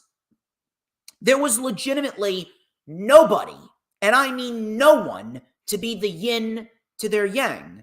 The Bloodline coming out of WrestleMania 38 was a dead faction. Why? Because they had no babyface to make them better heels. And then Sami Zayn came along, and Sami Zayn was the yin to their yang. And Sami Zayn single-handedly rejuvenated the Bloodline. If it had not been for Sami, no one would give a fuck about the Bloodline right now. No one would have given a fuck about the Bloodline going into the fall of 2022. No one would have given a fuck about the Bloodline going into WrestleMania season last year. No one would have given a fuck about the Bloodline coming out of WrestleMania. Sami Zayn was the man that helped rejuvenate interest in the Bloodline. Without Sami, the Bloodline would be dead. It's the same thing with the Undisputed Kingdom. They needed MJF. MJF was going to be the guy to help make the Undisputed Kingdom a better faction, but he can't do it. He can't do it because, unfortunately, he has a torn labrum, and he may very well have to get surgery, and he could be out for a year. That is the whole reason why the Undisputed Kingdom is suffering. They're suffering because they have no babyface to work with. Orange Cassidy, as good as he is not the right babyface for the Undisputed Kingdom to work with. He's merely a babyface that is going to help enhance Roderick Strong. He's merely a babyface that's going to help enhance Roderick Strong. He's going to help enhance Roderick Strong when he drops the International Championship to him. That's it. I'm sorry, but unfortunately, the Undisputed Kingdom right now, they're not where they need to be, and it's not their fault. It's not their fault. It's because MJF is out. And truth be told, I don't know when he's coming back. I honest to God do not know when he's coming back, and to be quite honest with you, I'm not sure what they're going to do after Revolution. After Roderick Strong wins the International Championship, I don't know what the fuck they're going to do. I honest to God do not know what the fuck they're going to do. Adam Copeland, Daniel Garcia. This was a solid match. This was a solid match for the time that it went. Daniel Garcia, obviously, he was the babyface here. The fans love Daniel Garcia. They love to dance. They love to dance. They love that Daniel Garcia's a young up-and-comer. Adam Copeland, he kind of played the heel in this. However, by the end, both Garcia and Copeland ended up looking like the sympathetic babyfaces because the patriarchy, they came in and they attacked both men, which resulted in Adam Copeland catching a concerto. Now, this is actually a little bit more interesting. This was probably the most intriguing thing to come out of the show, and I'll explain why. Originally, we all thought that we were going to get Copeland versus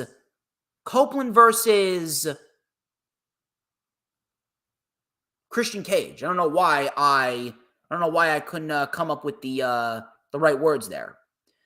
But Copeland and Christian Cage, that seemed to be the match going into Revolution. Daniel Garcia came in, and we kind of all thought that Daniel Garcia was going to take the loss to Adam Copeland here. Daniel Garcia, he was going to be enhanced, but it didn't look like that Daniel Garcia was going to win the match. It looked like Daniel Garcia was just going to be another body that Copeland was going to beat. Now, the match did make sense because both men were on a hot streak. Copeland was going to get the win, or at least so we thought. But then the patriarchy came in and caused a double DQ. Now, things are a little bit more interesting. Daniel Garcia's popularity may very well have thrown a monkey wrench into the Christian Cage-Adam Copeland storyline. I'm not sure what is going to happen, but I had it in my mind that Copeland was going to beat Cage at Revolution, and then Daniel Garcia, he was going to be built up to potentially take the International Championship from Roderick Strong at Wembley. But now they have us guessing on what's going to happen next. Are they potentially planning another triple threat match with Copeland, Christian, and Garcia? Could we potentially see Daniel Garcia shock the world, win it all, and then we can wrap up the Christian Cage, Adam Copeland storyline without the TNT Championship? I don't know. That could potentially be the case. I'm not saying it's a definite, but it could potentially be the case. I wouldn't mind it. I definitely wouldn't mind it if that was the case. If we end up getting Daniel Garcia winning the TNT Championship, I'm not going to complain. Daniel Garcia is great. I said from the moment that the Continental Classic was over, Daniel Garcia should be a priority on AEW television in 2024. I mean, if he's in a program with Christian Cage and Adam Copeland for a championship, I'd say that's high priority. It's going to be very interesting to see where they go, Because as we speak right now, we don't know where this is headed. Samoa Joe,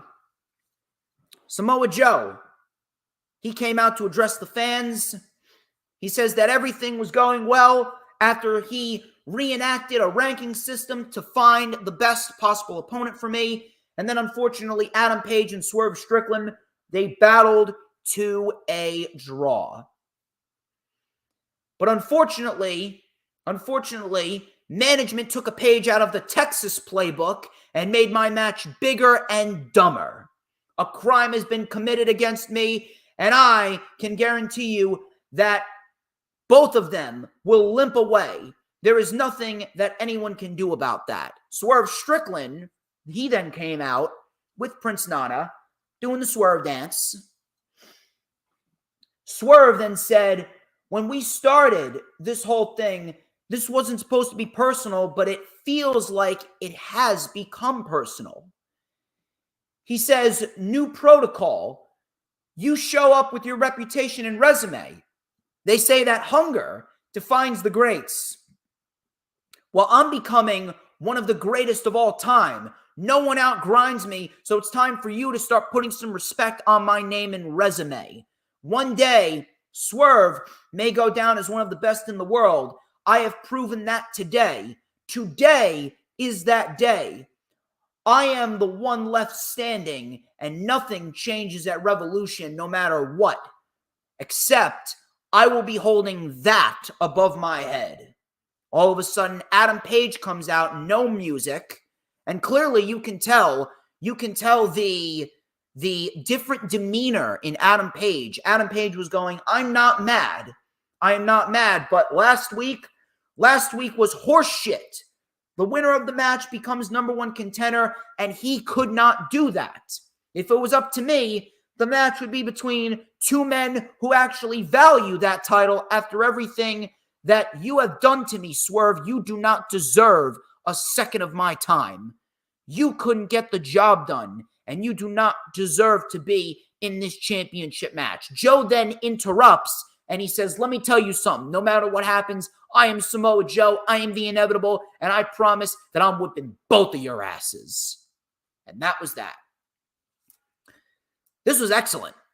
Excellent segment.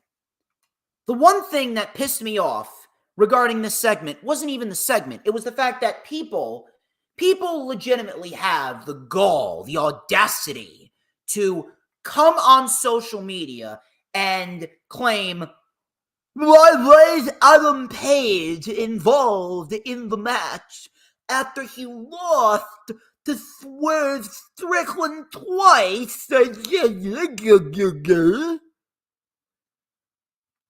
People, I want you to think about this for a minute. The ranking system has been reenacted.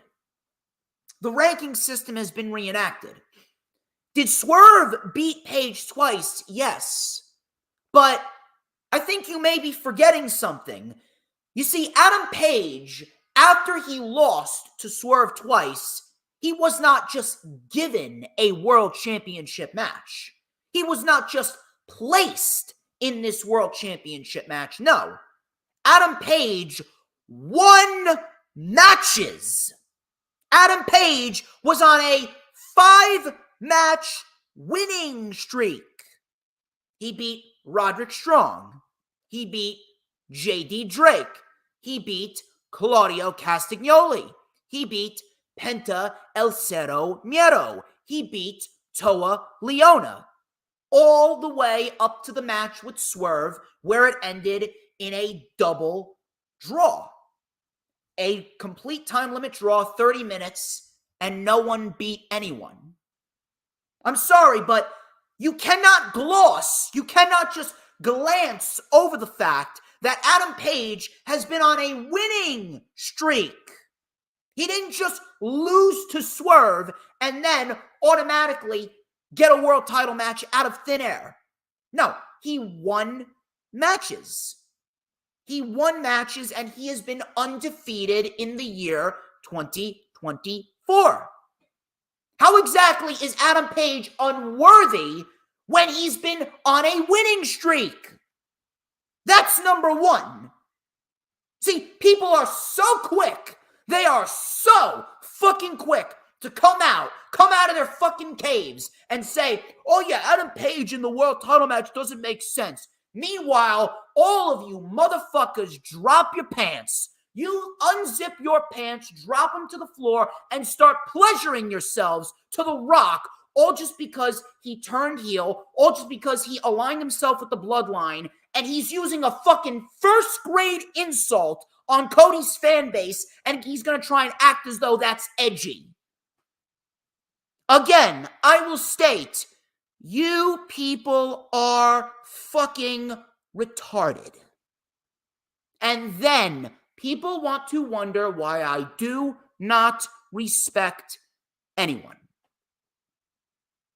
You are so quick to jerk off and climax over Dwayne Johnson turning heel when it doesn't even make sense. But yet, when Adam Page gets on a winning streak and then he's added to the World Championship match in a time limit draw, then you're here to say, oh, that doesn't make sense. He doesn't have a leg to stand on. Adam Page hasn't lost a match since November. Adam Page has not been beaten since November. If he recently was beaten by Swerve and then he got added to the World Championship match, then I would say something different. But Adam Page has been on a winning streak. When you win matches, when you get on a winning streak, you should be in the championship match. It's not really that hard to comprehend. But no, keep on jerking off to The Rock turning heel. Go on.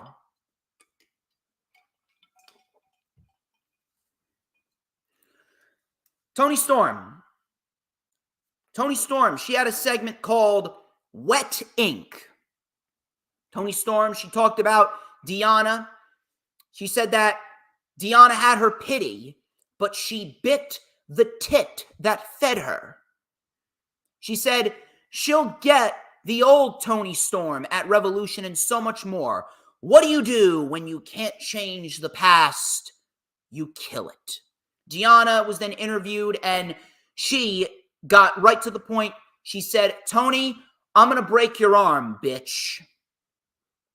I think that this is going to be a technical masterpiece. I really do. Young Bucks,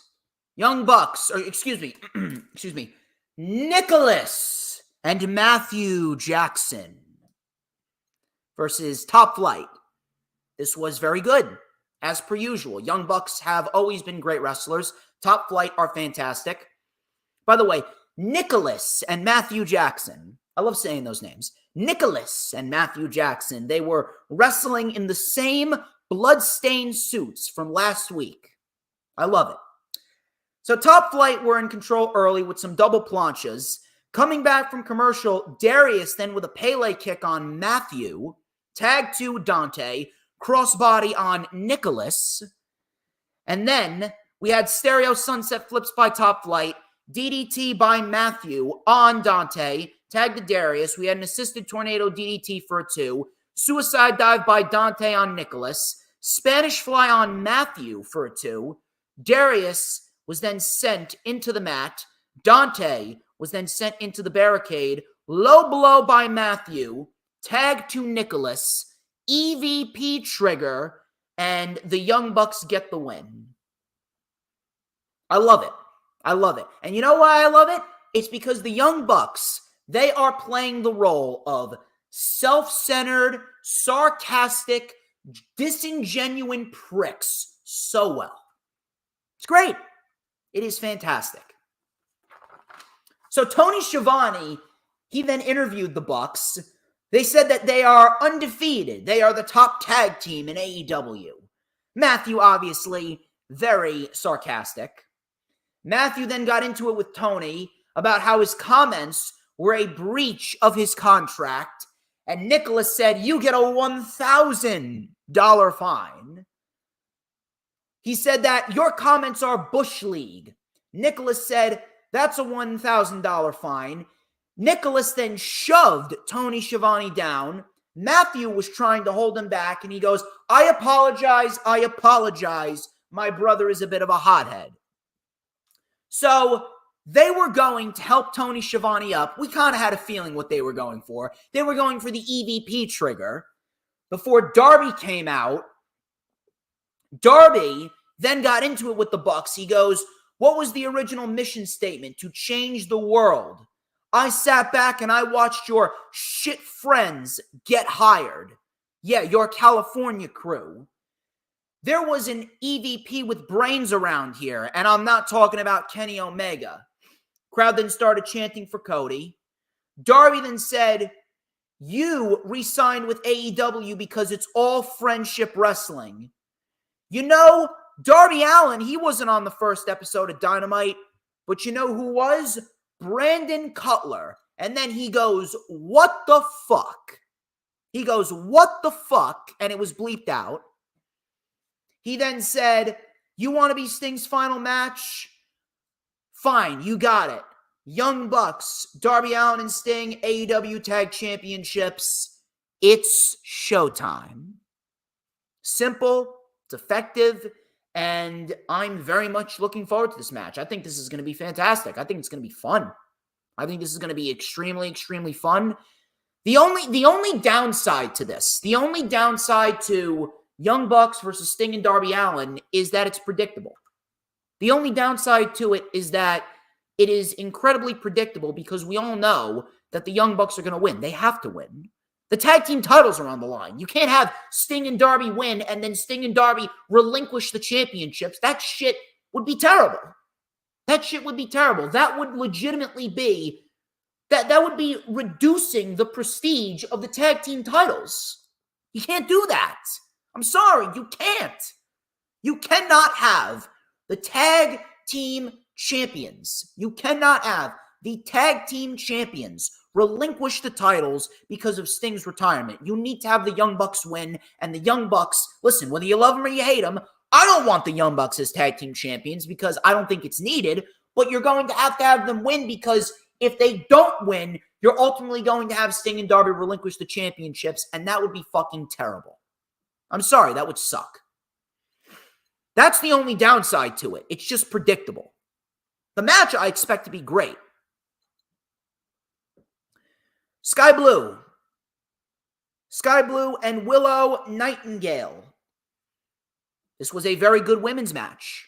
And you can definitely see that the female athletes are really stepping up their game. They got to step up their game for Mercedes Moné because she's going to be coming in sooner rather than later. Sky Blue with a shotgun drop kick. Sky then slapped Willow. Willow didn't take too kindly to it. We had a big pounce by Willow. Sky Blue went flying. Coming back from commercial, Sky Blue with a super kick.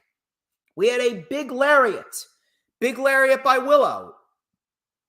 We had a body attack in the corner, a big boot, and a spine buster for a 2. We had a low DDT by Sky Blue. That got a 2 count. We had a dragon sleeper by Sky Blue. It was in deep. Willow then pounced Sky Blue off of the apron. Sky and Willow then went up top. We had a super kick with Willow's head trapped in the buckle. Sky Blue then with a nice power bomb. That got a 2. Stokely got involved. He did not touch anyone, but he was distracting the ref. We had a code blue, but the ref was distracted. Willow then came in and hit the Dr. Bomb, and Willow gets the win 1-2-3 in a very good match against Sky Blue. And these two women worked very well together. You can definitely see that the women's division has been stepping up their game. And I'm very much looking forward to seeing what the women's division will look like after Mercedes comes on in. Next week, Blackpool Combat Club versus FTR. We also got Samoa Joe, Swerve Strickland, and Brian Cage versus Adam Page, Hook, and Rob Van Dam. Should be fun. Main event was awesome. It was Orange Cassidy and Matt Taven, Texas Death Match. Let me tell you something. I understand people's concerns regarding the Undisputed Kingdom, and I have raised those concerns because the Undisputed Kingdom, they feel directionless because MJF is not there. It's not their fault MJF is unfortunately injured. However, I really don't understand how anyone can look at me with a dead face and say that the Undisputed Kingdom is not full of some of the best wrestlers on the planet. I really do not understand how anyone could look at me and say that the Undisputed Kingdom is worthless. Let me tell you something. They're not where they need to be, and they're suffering without MJF. But as far as an in-ring perspective goes, the Undisputed Kingdom is made up of some fucking winners. The Undisputed Kingdom is a group of fantastic, and I mean fantastic fucking wrestlers. And this performance right here, this was a breakout performance for Matt Taven. It's easy to pinpoint an Adam Cole, who is one of the best wrestlers in the world. It's easy to pinpoint Roderick Strong, who is easily one of the most underrated wrestlers on the planet. Wardlow is a beast. But if I'm looking at the Undisputed Kingdom and I'm picking underrated and underappreciated, I'm fucking looking at Matt Taven. Matt Taven is awesome. I've been a fan of Matt Taven ever since I laid eyes on him a couple years back. But Matt Taven's awesome. And this match with Orange Cassidy proved it. Texas Death Match, these two wrestled. No title was on the line. It was just a battle of pride. No title was on the line. These two wrestled like they were the main event of a fucking pay-per-view.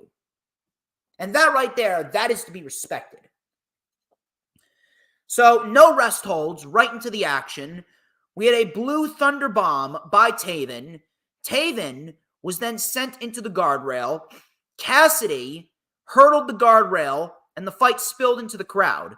Coming back from the commercial, Taven with an elbow drop off the stage to Cassidy. The table didn't break. Taven then set the table up on the corner, and Taven delivered a suplex through the table to Cassidy. Cassidy was bleeding. He was bleeding from right above his right eyebrow. So Cassidy was bleeding. Back on the ramp, we had a running knee strike. Connects right on the money. We had a backbreaker and a DDT by Taven. Taven then got another table, and he set it against the announce table. We had a tope suicida by Cassidy and the kick of the king. Taven went for the swan dive, the Undertaker dive. Cassidy moved, and Taven went sailing right through the table. Absolutely insane dive. So Bryce started to count because it's the Texas Death Match. Taven got to his feet.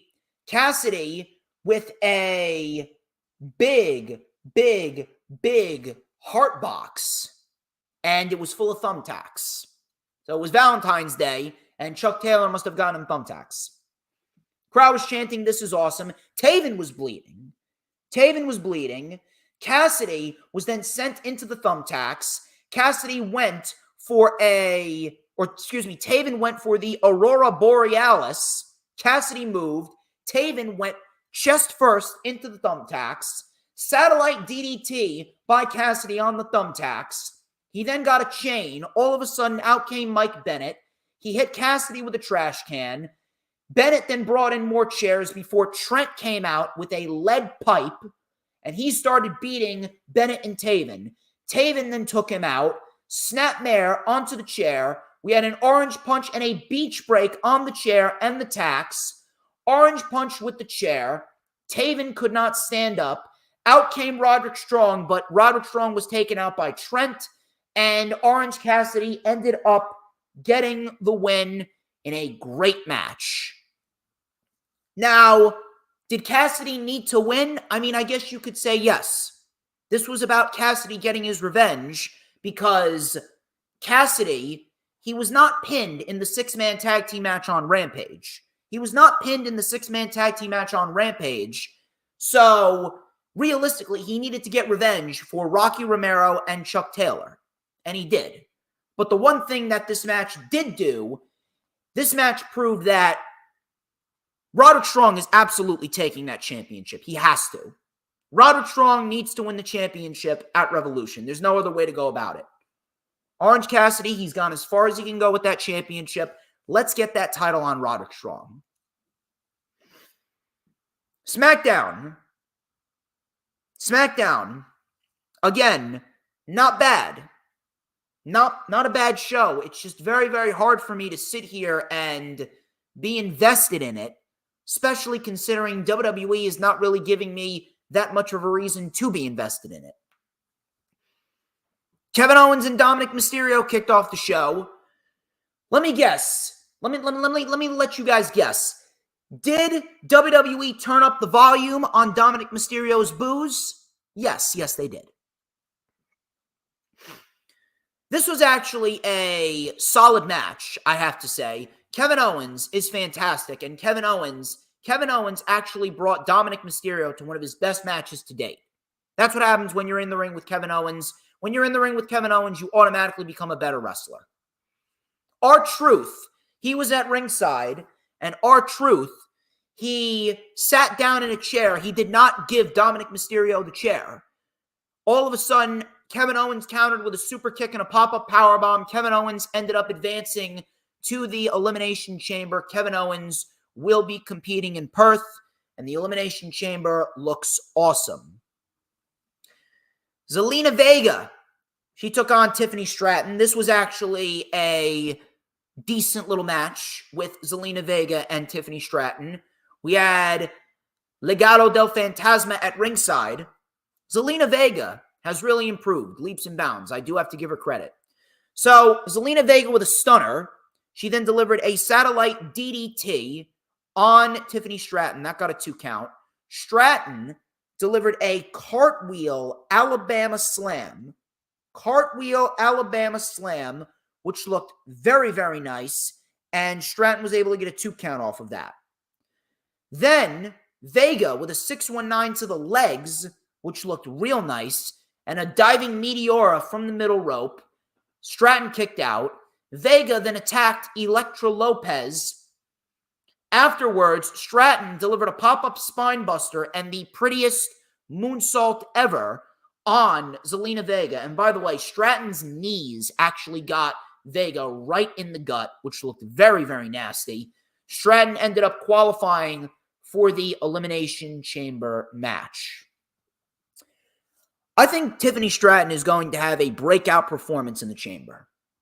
I really do believe that if Tiffany Stratton, if they let her go and they just let her do everything that she is equipped to doing, I do believe that Tiffany Stratton is going to have one hell of a performance in the Elimination Chamber.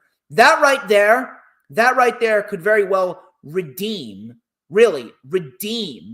her loss to Becky Lynch back in the day. So after that, we had a squash match. We had a squash match with Javier Bernal and Bew Morris. They took on Authors of Pain of the Final Testament. This was a pretty basic match. I think we all know what happened here. The Authors of Pain absolutely fucking destroyed these guys. Absolutely fucking destroyed these guys. No wasted motion. Authors of Pain destroyed them, and the Authors of Pain get the victory, and that was that.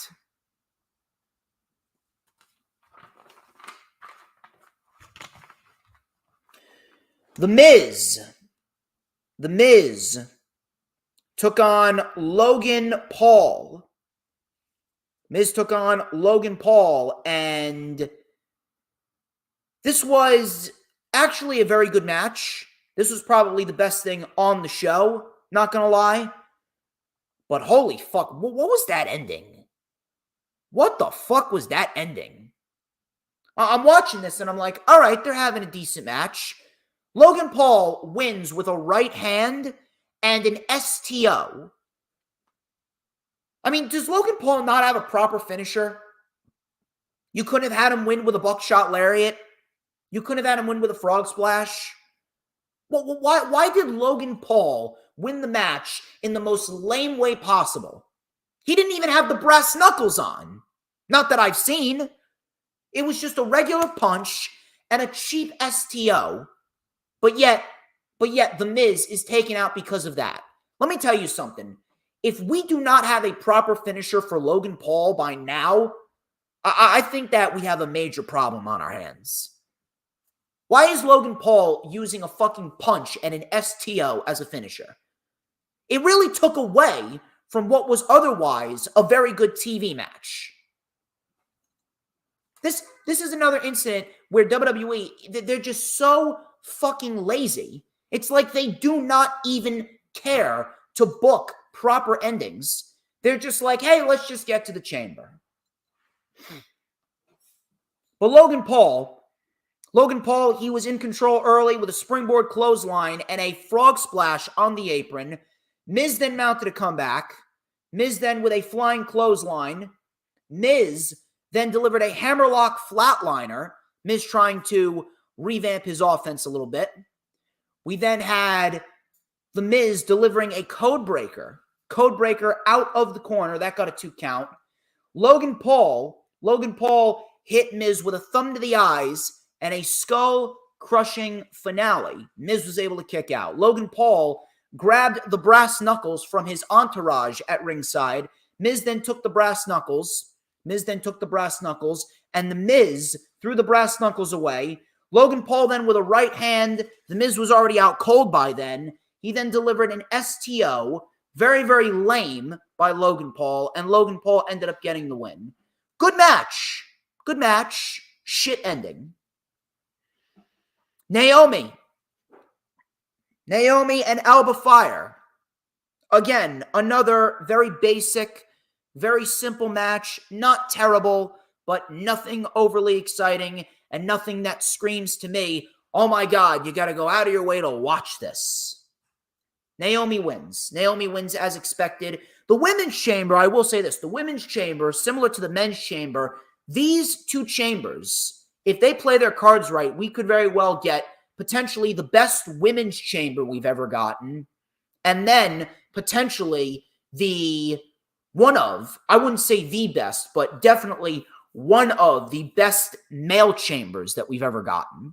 I'm very much looking forward to both chamber matches, and as far as the Women's Chamber match goes, the Women's Chamber match looks stacked. I'm looking forward to it. I'm really looking forward to it. Nick Aldis, he came out and he stated that Braun Breaker has signed with SmackDown. Braun Breaker has signed with SmackDown. My God, am I ready for Braun fucking Breaker? Braun Breaker, baby. Braun Breaker on SmackDown. Sign me up. Sign me up.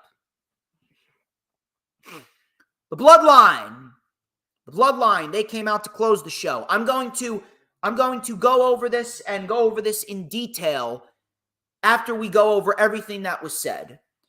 So Roman Reigns came out looking all confident. He goes, Salt Lake City, acknowledge me. He says he wanted to be honest with everyone. The people of Utah are idiots. You're pretty dumb.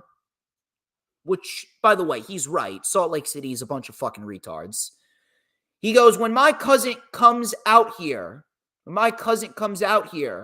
for the first time, we can say that The Rock is a member of the Bloodline. Rock comes out with a gold vest and sunglasses. Coming back from commercial, The Rock says he has some good news to share. You have all broken an indoor attendance record for the entire state of Utah. You also broke the record for the largest gate of trailer park trash The Rock has ever seen. Crowd booed. He said, finally, your life has meaning. You can tell your 600 inbred children one day. Crowd chanted Rocky like a bunch of fucking retards. He goes, it's The Rock and Roman Reigns, the biggest main event in history. You had it in your hands and you let it go. He then mocked Cody Rhodes' fans, calling them the Cody Crybabies. Rock then asks, what is Cody's story? Cody wants a rematch after my cousin beat his ass? Cody Rhodes wants a rematch. Let me tell you something. The 49ers, they were beaten by the Kansas City Chiefs. But did they say, no, I want a rematch, I want to finish my story? No, they moved on like men. He then called everyone crybaby bitches. Cody's story is ending, but our story is just beginning. Then he went to do his signature catchphrase, if you smell, and then he says, no. sing along with The Rock is over. If you smell what the bloodline is cooking.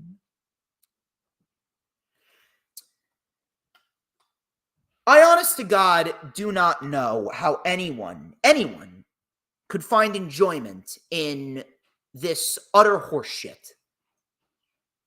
Never mind the fact that we didn't get an explanation on Raw as to why Cody Rhodes gave his spot up to The Rock. Never mind that we didn't even get a legitimate answer as to why The Rock turned heel, because, again, I will state, how many other people have trashed the bloodline before? Where was The Rock then? What makes Cody so special? The heel turn makes no sense. They had to turn The Rock heel because no one was going to cheer The Rock over Cody. But let me ask you all a question. The Rock came out on SmackDown, and he was going on and on about the Cody crybabies. He asked, what is Cody's story? He gets his ass beat by Roman Reigns, and now he wants a rematch? Rock, I'm not sure if you know how the WWE works, but Cody won the Royal Rumble match for the second year in a row. And what that means is the fact that Cody Rhodes gets to challenge for any championship, the World Championship or the Undisputed Championship, whichever one he wants in the main event, and he chose Roman Reigns. It's not like he was losing, and then he was just given a match. Never mind the fact that the heel turn doesn't make sense, but now The Rock's explanation as to why he turned heel, it doesn't even make sense even more. This angle with The Rock and Roman and Cody, this shit is grade A fucking garbage. Absolute fucking garbage. I don't understand how anyone could be invested when all we do is get shit that doesn't even make sense. Literally, coming out of WrestleMania 39, nothing, and I mean nothing that they have done with the bloodline has made one fucking lick of sense. Nothing that they've done with the bloodline has made sense whatsoever. Roman Reigns beating Cody at WrestleMania didn't make sense. Jimmy Uso turning heel on his brother Jay at WrestleMania didn't make sense. Jimmy Uso wanting back in the bloodline after he was beaten to within an inch of his life by his own cousin, that didn't make sense. And now The Rock's heel turn and explanation doesn't even make sense. None of this shit makes sense. I don't understand how anyone could be invested in this, especially when we all know where this is leading. This shit is as predictable as you can get. It's like when you look at an apple. When you look at an apple and you're getting ready to take a bite out of an apple, what do you think the apple's going to taste like? What do you think it's going to taste like? You think it's going to taste like fucking blueberry pie? You think when you take a bite out of an apple, you think it's going to taste like a porterhouse steak? You think when you take a bite out of a fucking apple that it's gonna taste like a fucking Dunkin' Ice mocha latte? No, it's gonna taste like a fucking apple. A blind man could see where this shit is going. This is all leading to The Rock turning on Roman. Whether Roman wins or he loses, I hope to fucking Christ he loses the championship at WrestleMania. But whether Roman wins or he loses at WrestleMania, The Rock is not going to be involved in the bloodline for long. This is all leading to The Rock inevitably turning on Roman, and then the night after WrestleMania 40's over, the night after WrestleMania 40, The Rock and Roman Reigns, whether it be on the Raw after Mania or the SmackDown after Mania, The Rock is going to challenge Roman Reigns in the same fashion that he challenged John Cena on the Monday Night Raw after WrestleMania 27 in 2011, and we're going to get a one-year build towards WrestleMania 41 with Roman Reigns versus The Rock. At this point, I didn't give a fuck before this. Now, I don't give a fuck even more. Just give the fucking title to Cody and move on. Give the fucking title to Cody and move on, because nothing that they're doing with The Rock and Roman and Cody makes sense. The heel turn doesn't make sense. Cody's lack of an explanation. No sense there. The tag team match doesn't make sense. Nothing makes sense. The only thing that makes sense is the fact that Cody won the Rumble and he's fighting Roman Reigns. That is the only thing that makes sense. Cody is a Raw superstar, but he won the Rumble and he can challenge for any championship he wants. So he inevitably chose to challenge for the undisputed Universal Championship. That is the only thing out of this entire ordeal that makes any lick of sense. If you are invested in this, I swear, I do not know what drugs you are on. I do not know what drugs you are on, but clearly you are not right in the head. Clearly you are mentally fucked. You are mentally fucked, and you got mashed fucking potatoes for brains. You are possibly dumber than Mick Foley. What an awful, awful segment. Moving on, Rampage. Rampage wasn't really a must-see show either. So let's not misconstrue ourselves. It wasn't necessarily horrible. We got a little bit of decent material on Rampage, but compared to the previous weeks of Rampage, Rampage wasn't really all that special either. Rampage started off with Sammy Guevara and Jeff Hardy in a no disqualification match. This was perhaps the best thing on the show. It only went about 10, 11 minutes, but it was a very good match for what it was. That much I will say. Jeff Hardy, he slapped Sammy early on. Sammy set up a ladder in the ring. Hardy with a flying clothesline off of the apron. Both men now on the apron. We had a big super kick by Sammy. Diving foot stomp on the apron to Jeff Hardy in the ring. Hardy kicked out. Outside the ring, Hardy whipped Sammy into the barricade hard. Hardy then hit Poetry in Motion off of the barricade, which looked very, very nice. Coming back from commercial, both men climbed the ladder. And Jeff Hardy delivered a twist of fate off of the ladder to Sammy, which looked awesome. And Jeff Hardy got a 2 count. Sammy was then placed on a table on the floor. Jeff went up. Sammy got back up and he tried to go after Hardy. Sammy then put Jeff's head in a chair and delivered a cutter with the chair, which looked very nice. Jeff was then placed on the table. Sammy went up to the top and he delivered a picture-perfect swanton bomb off of the top to Jeff Hardy, and the table broke beautifully. That was a great spot right there. Crowd was chanting, "This is awesome." Back in the ring, Sammy with the shooting star, but Jeff got the knees up. And Sammy's knee, clearly you could see, bashed Jeff right in the face.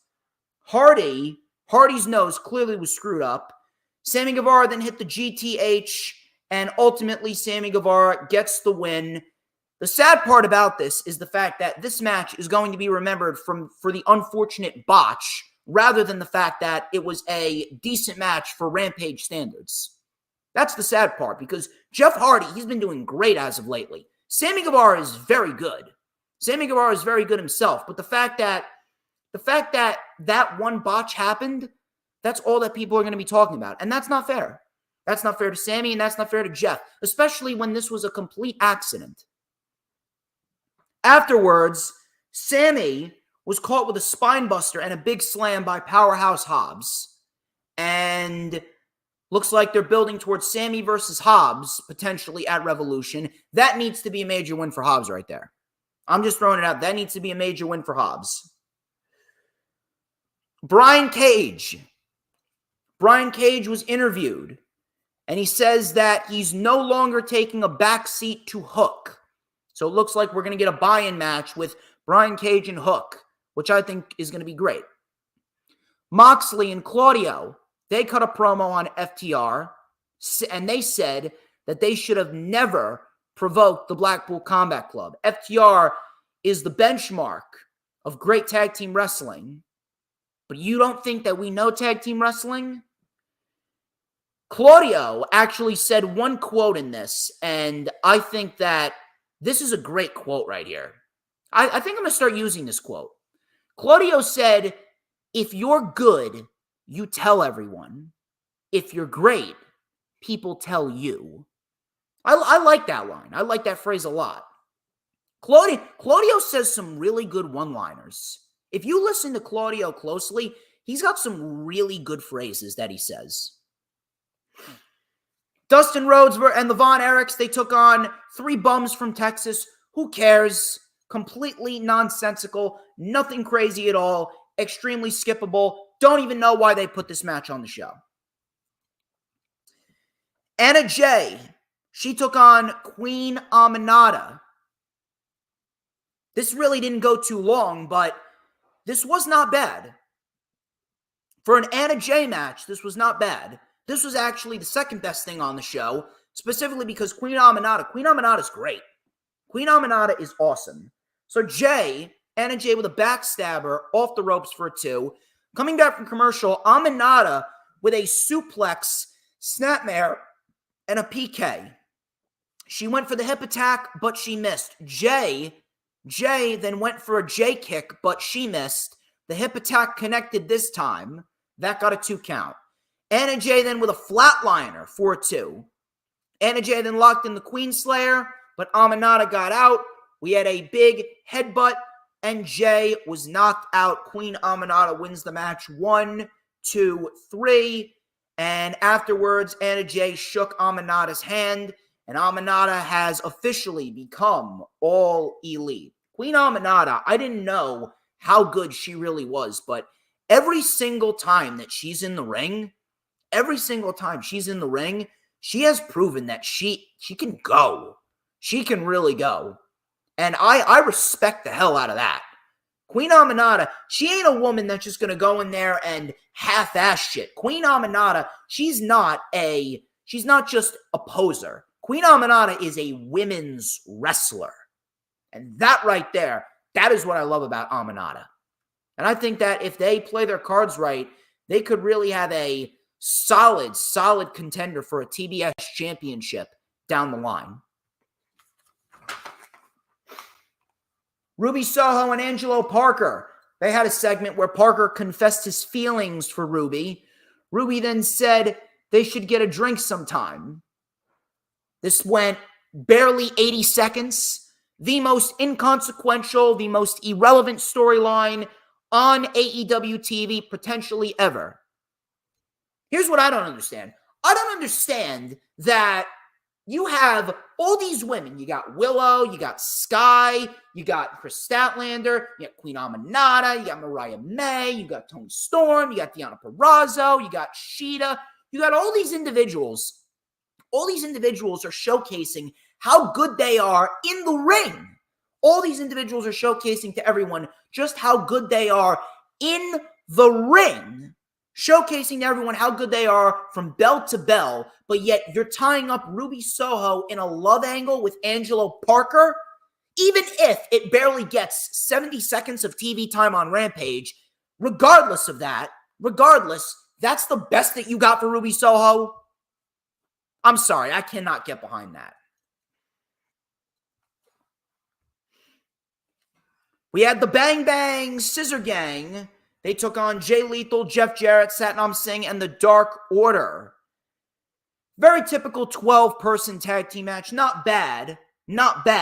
It wasn't a complete clusterfuck, but I'm not going to sit here and say that the Bang Bang Scissor Gang is working. I'm sorry, it's not. Bullet Club Gold is great. The Acclaimed are great. The Bang Bang Scissor Gang is not. It's not working. I'm sorry, just the two groups, the personalities of the two groups do not gel together. They don't. I'm sorry. Bang Bang Scissor Gang just isn't working. It's not.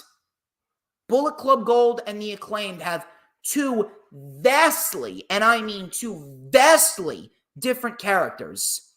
They don't feel like a legit faction. It just feels like it was thrown together just for a cheap crowd pop. And just because they don't have anything for the Acclaimed and Bullet Club Gold. Why aren't one of those factions feuding with the Undisputed Kingdom? Because the Undisputed Kingdom took both of those factions out. Have they seemingly given up on it? Very, very poor decision to put these two factions together. It's just not working. They do not gel together. You know what we need? We need the heel turn to happen. We need the heel turn for Bullet Club Gold to happen. Bullet Club Gold turns heel, and we get a title for title match, and Bullet Club Gold holds 2 sets of Trios Championships. That's the way that we need to go.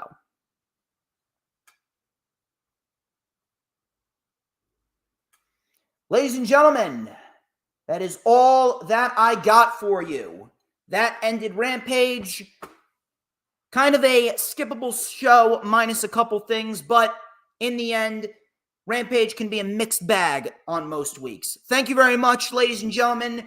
It has been an absolute pleasure. Even if it's a later stream, you guys still showed up and showed out like I knew that you would, and it's because I got the best motherfucking fan base on the planet. Ladies and gentlemen, that wraps up this edition of the Lightning Flash Update. I would like to thank each and every single one of you who tuned into the stream. Do not forget to like, comment, and subscribe. Check out all those links in the description. Remember, next Thursday is the rundown for WWE Elimination Chamber with my good friend Billy Ann Wolf. I have not had her on since November when we did the rundown for WWE Crown Jewel. So it should be a fun time. It should be a fun time, and I am very much looking forward to seeing what Billy Ann Wolf brings to the table when we do the rundown for Elimination Chamber. And then on top of that, next Saturday, there's going to be no Lightning Flash Update because next Saturday, I am going to be going live at 1 p.m. for the Rewind. You heard me correctly, baby. The Rewind for the Elimination Chamber. It is going to be me live next Saturday. Rewind at 1 p.m. because I'm getting up early. I'm getting up at 5 a.m. to watch the Chamber from Perth, Australia. So it's going to be a damn good morning for me because I'm going to be taking my notes in this notebook right here, getting set to talk pro wrestling with you guys in the afternoon. And then next Thursday after that, on Leap Day, the 29th of February, Leap Day. It's a very special Leap Day stream. As a good friend of mine, Jessica Renee, she is going to be joining me for the rundown for AEW Revolution. It is going to be a very fun time, as it usually is, because let's be honest, everyone always has a fun time with DJ Storms. But until next week, ladies and gentlemen, I'm DJ Storms. This has been the Lightning Flash Update. But before we get out of here, you already know what I'm going to say, people. The question is very simple. The question is very straightforward, and I want you to answer it properly. Who runs the IWC? As I take a sip of my ice water, I will tell you who runs the IWC. Who but DJ motherfucking Storms. And don't you ever forget it. 'Cause we want retribution. Oh yeah, we want retribution. Oh yeah, we want